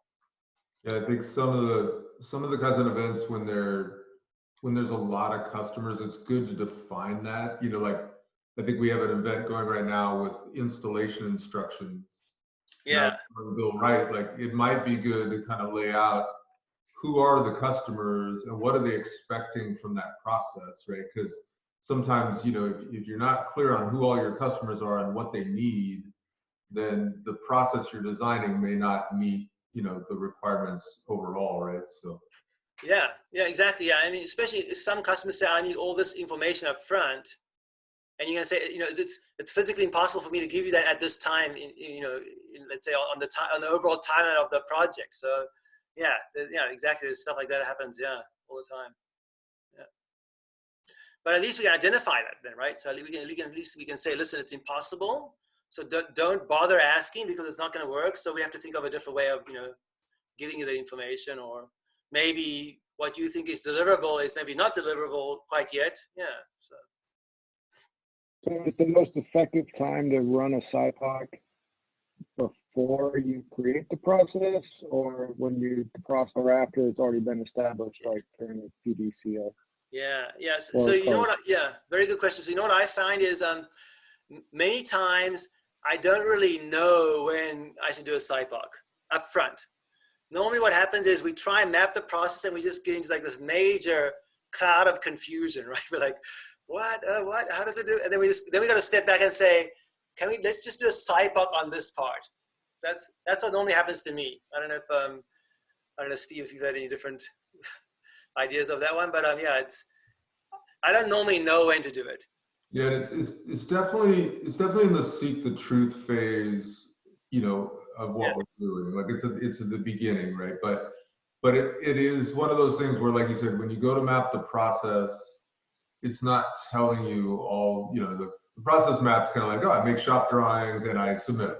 And you're just like, oh, that's great. He's like, no, there's way more to it than that, right? So our shop drawing one was like that because we're like, well, like, who are we drawing for, right? And we start out with like, oh, we need to submit them to the general contractor. It's like, yeah, but I've got, what about my field guy? What about my shop guy? What about the takeoff group? What about the guy engineer who's using it? What about the, like, we had all these people and we're like, wow, there's a crap load of people using this product.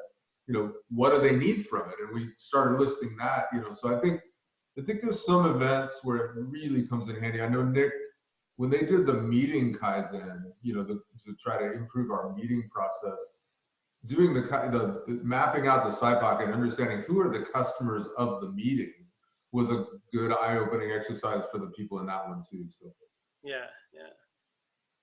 So yeah, I think anytime you have some doubts about, well, this processing isn't quite working, then it's probably a good time to do the SIPOC. Yeah, like I said, it's not always that we have to do it, but every now and then it helps clarify things that for people, and at least it helps identify where we have discrepancies, right? So, you know, I thought it was for this, you thought it was for something else. Maybe there's no solution, but at least we know there's a big problem here, right? There's a big major gap in expectations or understanding. Yeah. All right. Well, yeah, and we can do more Q&A here as well, right? Let's just see. So we'll have a, don't worry, we have Q&A time as well at the end, but all the time there's quick questions or comments are good, right? Especially if you have a clarifying thing saying, actually, this will be useful here or useful there. Like, I could see this being done like at a work site, right? Who are all the customers of a work site? You know, what are the expectations? How do we, you know, just how do we set ourselves up? Like, even like, we often have this with safety training. Like, there's tons of customers for safety, right? So there's the employees themselves, there's the general contractor at the site you go to, there's government, you know, organizations, all these things, which if you don't know what they want, and you just do it for the guy that to be safe, you actually end up redoing a whole bunch of work. You know, so it's things that there's lots of different customers when it's maybe really is appropriate. Maybe that's. Hey, Brad, I have a pretty good scenario where the SIPOC really helped us out, kind of different than what you're explaining, is that we were doing a cost engineering Kaizen where we were trying to standardize how we estimate, you know, and we have all sorts of different types of projects. We have like tenant improvement short schedules. We have new skin estimates. We have offices in, you know, LA and Vegas and Fremont. And so we were trying to come up with a way where we could standardize how we would bid our projects. But, you know, people had been developing their own personal standards for 20 to 40 years. So instead of just like, you know, ripping the Band-Aid off and forcing everyone to change the way they do it, we did a SIPOC, and what we came up with was, look, you guys can still estimate projects and do your takeoffs the way that you want to do it in the program you want to do it. But if we can standardize the output and really identifying with who is the real customer here and what kind of output could we get, then we eliminate a lot of the variation, the defects that we're having. So that was a nice tool to where we kind of could meet in the middle with people that didn't really want to change the way they were doing it, but we all kind of compromise with, look, as long as you can standardize the output, then you'll make everybody happy downstream. Yeah, it's an awesome example. Yeah, I love that. Yeah. Very good. Thanks.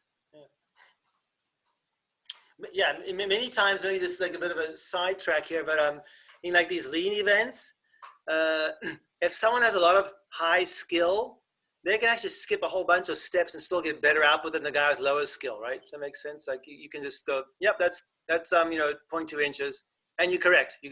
You're actually correct, right? So you don't have to measure anything, you just know. So and it's a pain for those guys to go to a slower standard, right?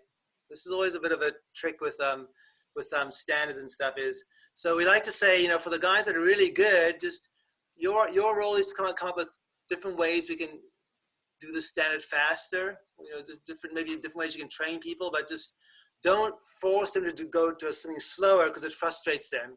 At least give them an out saying, you know, here's how you could improve the standard. But yeah, it's sorry, that was a digression, but yeah. All right, good. Let's just go to the next slide, and I think then we can have more Q&A time. Okay, so the next slide is it's the final one for you guys. So don't worry, we were nearly getting there. And this is many times people like myself that think they're too cool think, oh, I don't need to prepare anything. I'll just kind of rock and roll and we'll just, you know, wing it and we'll be fine. And normally that's kind of right before you have a disaster, right? You always, even a little preparation is like way better than zero. So if you're running a Kaizen event, if you just think, I wrote down max 30 minutes, but just, you know, even if you only had 15 minutes, what would you want to prepare? So like, you know, we have just now we did like the Kaizen event sidebar. And you guys, this is like everything we want. I want this, I want this, I want all these different things. Normally you're not going to have that, right? You may not have it. It's not going to be perfect, but at least dealing with imperfection. Yeah, there you go. Scope sheet, snacks. Yeah, as long as there's snacks, you're fine. Yeah, an agenda. Yeah, so again, yeah, you can only, if there's only a limited amount of time, at least prepare such things. Yeah. Yeah, so that's good. Yeah, booking conference room. Yeah, so tuk, very good. Yeah, meeting invite. Yeah, you know, for myself, yeah, I think the scope sheet says it, but it's like, do we have a goal here? Like, you know, what's the purpose? Like, that's huge, right? As long as I have that, I can kind of overcome a lot of things. And then if you're doing something, let's say, that requires certain tools, like access to computer programs or, you know, physical tools or whatever, parts, then do we have stuff, right? Do we have all the required stuff? If I don't have it, then it's a major pain. I got to go search for it. I got to stop stuff. So, you know, do we have everything we need as far as, you know, items, programs, whatever? And then, yeah, someone wrote down your agenda, which is great. Just what's the major steps, right? Just what are the major steps for this? And one of the tricks with running a good Kaizen event is that reduces frustration like crazy is if you think, oh, I've got to get to the new standard, you'll end up rushing and pushing, and then you get a bad standard. If you just think, I have my agenda, which is, you know, maybe number one, get everybody kind of friendly. Number two, what the heck's going on here? Like, let's get the truth. Number three, you know, we'll make some fixes. Number four, we'll make a new standard out of the fixes. If you have an agenda like this, you can say, okay, you just got to be like one step ahead of the group, right? You don't have to be, let's just say we are kind of having breakfast, getting friendly. Great. So what's the next step? Oh, the next step was for us to figure out what the truth is. Okay. How are we going to do that? I wonder. Okay, let's just maybe start a process map. Okay, cool. Now you can relax while you're drinking orange juice. You know, we're going to do a process map next. Okay, great. So we're mapping out the process. You guys have spread the pain around. And then as a leader, you're thinking, okay, what's next? Well, probably what's next is we'll just make a list of all the waste that we can fix right away, or we can maybe look at, do we do things differently? Maybe that's a good question. All right, now I can relax. So after we've done the process map, hey, Jack, do you guys do things a different way? Yeah, we do. Okay, so let's write that down as well. So now we write the different version, and you think to yourself, what is the next step, I wonder? Oh, well, maybe we'll just see which one is easier, which has less defects. Okay, now we can relax. And so just think of what the next step is. Then in the end, you'll kind of get to a standard much better, and you won't feel too much stress, right? Just think of one step ahead. And if you have some preparation done as far as the goals and agenda, you can do this. If you haven't done that, you're always dancing, and it's really stressful for you, right? So that'll be my let's say major recommendation is just be one step ahead. Don't need to be 10 steps ahead. Don't have to think about, I've got to get to a new standard by Friday. Just, you'll get there. Don't worry. Just be one step ahead, right? Yeah. Okay. Very good. Yeah. Review the team you have. Set up the Jamboard. Individuals. Very good. Yeah. Individual jobs and responsibilities for the group. So I would say definitely. I want to know who my number 2 guy is, right? Maybe talk to them beforehand. Very good. Yeah. And so now when you're doing the Kaizen event, what kind of preparation is required, right? So this would be, for me, that is like, just what's the next step? Just think, as you're doing it, what's the next step? And then anything else that you guys can think of here? Just, yeah, you're doing it. How do I prepare while I'm doing it? It's kind of weird, right? You're kind of doing it, but you're preparing. So yeah, so a good way here is, so what's the next step? Number 2 is try not to have any unemployed people. So we want to give people a job, right? So what we don't want is people that are bored, because we have this thing that we say the devil finds work for idle hands, right? So no bored people. If someone's standing around doing nothing, hey, could you guys go check up on that, please? Just give them jobs, you know. And if you're thinking one step ahead, you can do that, right? So no bored people, yeah, give them a job. And then what I find really, really useful is, you know, you guys in your goals that are frustrating was, you know, what is a good Kaizen? You said, like, you know, people growing, people becoming, you know, more interactive, you know, getting results.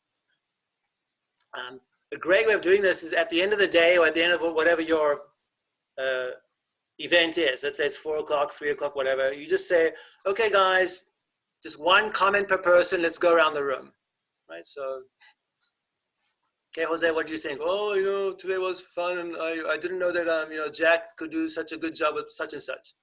Okay, cool, right? And then the next guy, next guy. And if you just do that, you get a nice positive energy at the end, and you can go back to the next thing, right? So ending that way is very good for positiveness. And also what's really good is if you're trying to make people learn stuff, like they won't learn if you tell them stuff. Okay, people, especially adults, they learn by discovery for themselves, right? So Steve can tell me what a wonderful thing this Jamboard is. And I'm gonna go, yeah, whatever, Steve. Yeah, you cool. You're the Mr. Yeah, you're IT. You're cool. Good for you, right? But as I did it myself, I'm like, okay, this is cool. And then I forgot that Steve told me about Jamboard. I thought, oh, this is my invention. I'm cool, right? So, so when people talk to them, when they hear their own voice, if they go, yeah, that was fun. I didn't know, you know, Jack could be so good. They'll convince themselves much more than if you tell them that 100 times. So let them speak. That's a key, right? For the good preparation for Kaizen. If you have a nice positive energy at the end of the day, and the next day you have a very easy way of doing things. Yeah, keep jobs. See next step. Yeah, very good. Think of next step. And then maybe one more thing on thinking of the next step is, before you end the day, write down everything you'll do tomorrow, right? So you don't come to work the next day and go, what did we do again yesterday? Like that. You just write down what we're going to do tomorrow. Now you can also relax, right? You've got the next step figured out. We can all relax. We come to work, have our yogurt, have our orange juice, boom, off we go, right? So yeah, very good. No extra pay. Very good, yeah. So people are thinking like business owners here.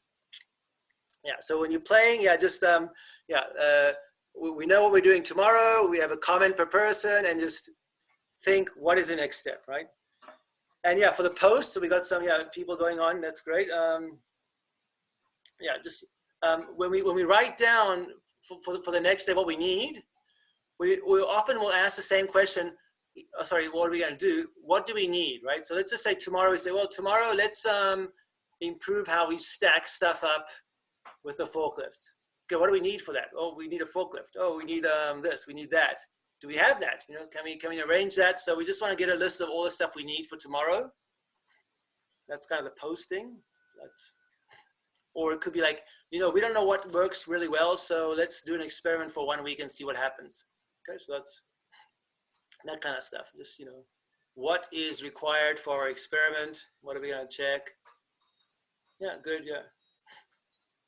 Yeah, who does what by when? That's kind of a little Kaizen newspaper thingy. Yeah, very good.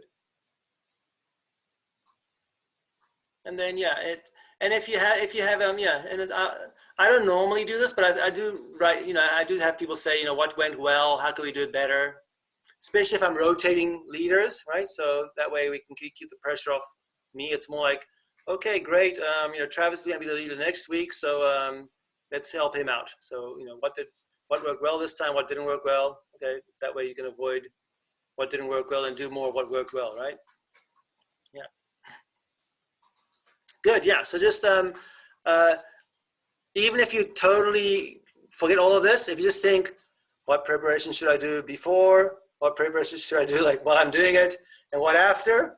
You're still miles ahead of the guy that's not prepared at all. Way, way more. So don't think I have to do all this stuff. Who cares? Just be prepared. That's all.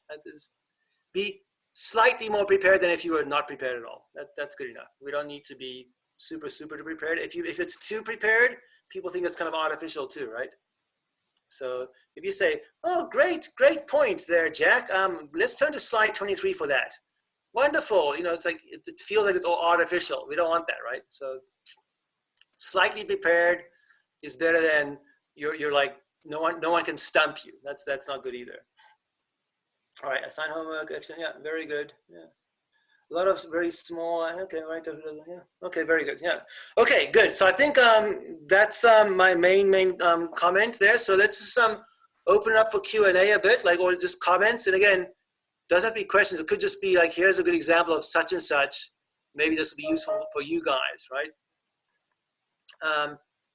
Let's see, let me just eliminate that. And then maybe, let's say 5 to 10 minutes before, we'll do a bit of an evaluation on the training. So how do you use 5 whys in a Kaizen event? Where do you usually see those fit into the game plan? Normally where we have, let's say, issues with quality, let's say. So, I mean, you know, the process won't work if you've got bad quality, right? So let's just say there's mistakes being made a lot of times, or, you know, we're breaking stuff a lot of times. So that's a good way for the 5 whys, I think.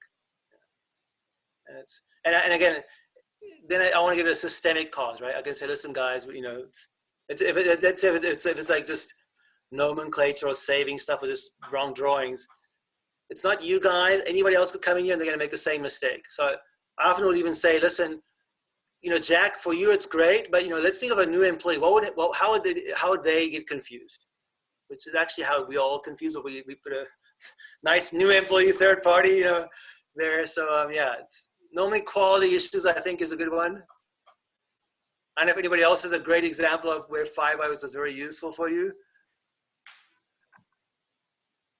A different type of question, Brad. If you have a group that is, like in our case, mostly engineering, but the customers of our process could be a bunch of different people, shop, field, waterproofing consultants.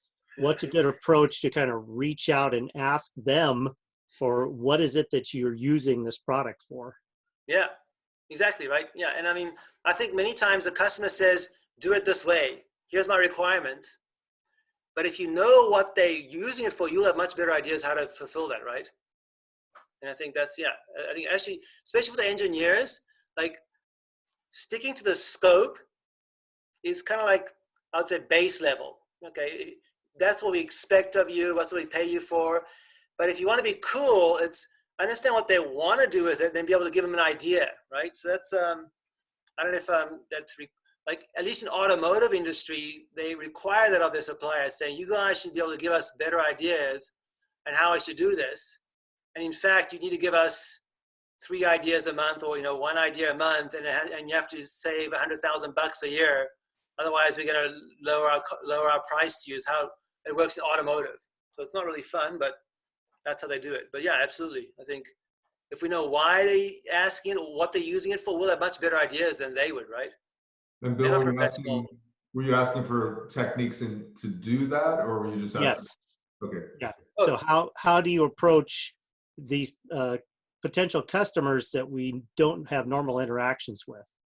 Ah, okay. So I don't know if you guys can do this. I don't know if you can say, listen, you know, for us to serve you guys better, can we just visit you guys and just see what you're doing, or can we I don't know, just a visit's the best, right? Especially if you don't know them. Like I know it's hard now, but you know, like face to face is great, right? Just you visit, you become friends. That way you can tell each other the truth easier. So what I don't know, what I normally do, I just say, listen, in a humble way, listen, we're kind of in a little cocoon here. We don't know what's really going on. It'd be much better if we could just visit you guys, see what you're doing. Then we can have a much faster interaction afterwards. Are you guys open on Friday afternoon? We'll buy pizza. Has anyone done stuff like that before? Yeah, just. We've only done stuff with the leadership team trying to go out and see how we can help our suppliers and stuff like that, and being a better customer for them. Yeah. We tried sending out some surveys, and we got a little feedback from the surveys, but it didn't help us a lot. Yeah. Surveys are not, I don't know. I've never had very good luck with them or taking them. Yeah. The 5Y for us, Brad, the 5Y works really good outside the Kaizen. If we have like a safety incident or a near miss or something Yeah. that was bad, that works really good for that, to help you try and get to some kind of root cause and put some countermeasures in place pretty quick. Yeah, that's good, because I think at least with safety, most people realize this is important. It's it's a bit beyond me, so I can they won't lie too much about that, right? It's also good, I think, too, when if you want to do a 5Y exercise, like the way you were describing, like Brad made a mistake putting the file in the wrong place. If I ask you to do a 5Y for me, you're writing down, okay, the file was in the wrong place. Like, why was the file in the wrong place? And you're kind of going through it in your head on your piece of paper, like putting it down, right? And sometimes that takes the sort of accusatory nature of the 5-way away. If you're writing your own, you don't feel like somebody's telling you or asking you all these questions. Yeah. Sometimes having somebody write one out and kind of help them with the thinking, is a good way, because they're it's not going to feel as like, as much as like you're pointing at them and saying, hey, why did this happen and why did that happen? It's just they're kind of writing it out for themselves, right? Yeah. Yeah, very good. Yeah, exactly. Well, once I saw a customer doing, not a customer, it was like a friend of mine doing like 5 Ys, but it was just like these temp employees. And so they didn't really have much knowledge. They're just like people that they're dragging from the street. And so instead of doing the 5 Ys, they said, listen, you guys, if there's anything that you have to redo, like, you touch it and you have to retouch it again, or anything that's kind of hard to do for you, or anything you have to concentrate a lot on, like really concentrate, just let us know. That's good enough. We'll take it from there. So even separating the 5 Ys, like just saying, I just want the first Y, that's good. Then we'll take it from there. I think that works too. So, because it is a bit of a pain to go through 5 Ys, right? Yeah. Or more than a few Ys to get the systemic cause. Like, if I just say, listen, man, this nomenclature is confusing, okay? I'm sorry. And then just get out of there. Still, we can work with that, right? So, yeah.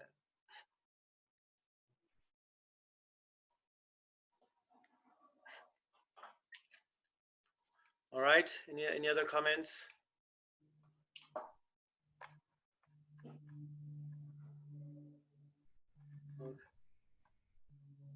If not, and again, you can keep the questions coming or comments coming. So let's just go to the last page.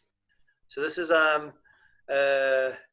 how we improve this. You guys are Walt and Wolf version number 2. So this will be for version number 3. But just good stuff. And then what we can do next time. So last time the major complaint was we didn't record it, so we fixed that. Yeah. We made one improvement. And then we also changed some of the content. But how to cope with an attitude? Okay, so that'll be the next one.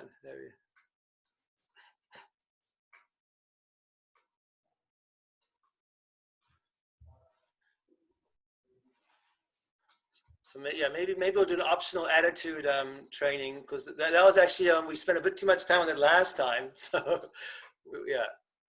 As you're putting the comments on, was the length okay? Is 2 hours work? Yeah, that's a good question. Yeah. And by the way, last time we didn't have a break, which is also a problem. This time we put a break in there. Yeah, it's good. Yeah, page. That's very good. It's good for questions. Yeah. Yeah.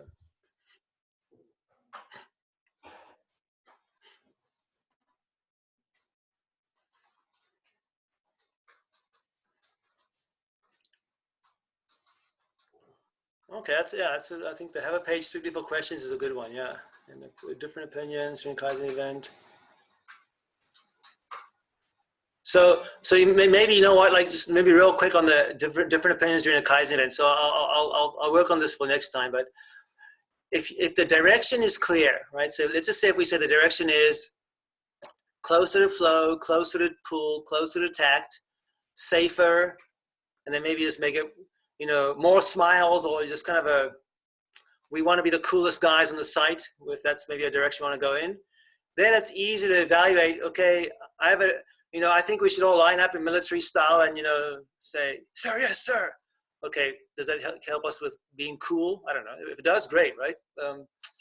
So if the direction of good is clear, then I think the opinions can waver less. That's kind of my thing. But what I don't want is a bunch of robots, right? I want people to feel free, and I think it's good to have surprises in a Kaizen event. I like that. I think I once worked for a German guy whose only rule was no surprises. Not really fun, yeah.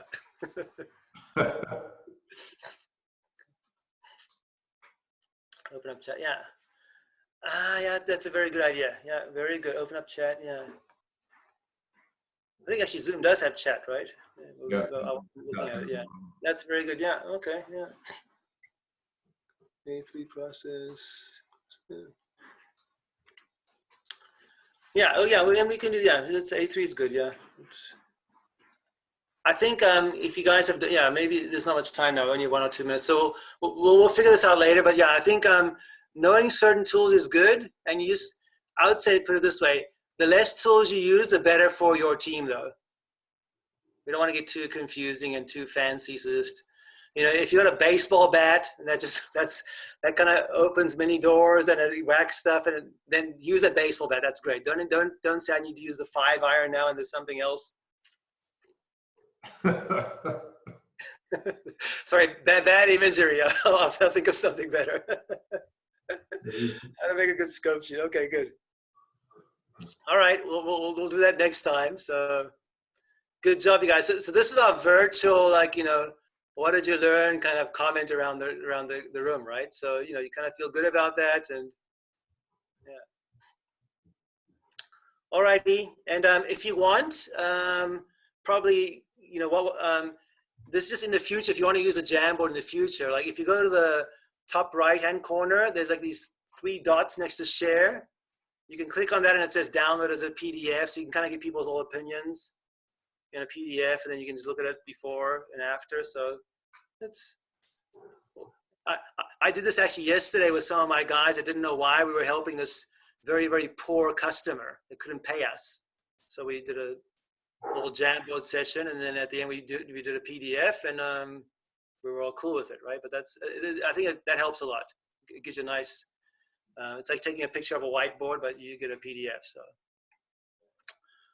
alrighty. So you guys, thanks a lot. Enjoy your evening. Nice job. Thank you very much. Thank you, Brad. Thanks, Brad. Thanks, Brad. Thanks, Brad. Thanks, Brad. Good to see a lot of you guys again. Thank you, Brad. Yeah. Thank you. Bye-bye. Thanks, Brad.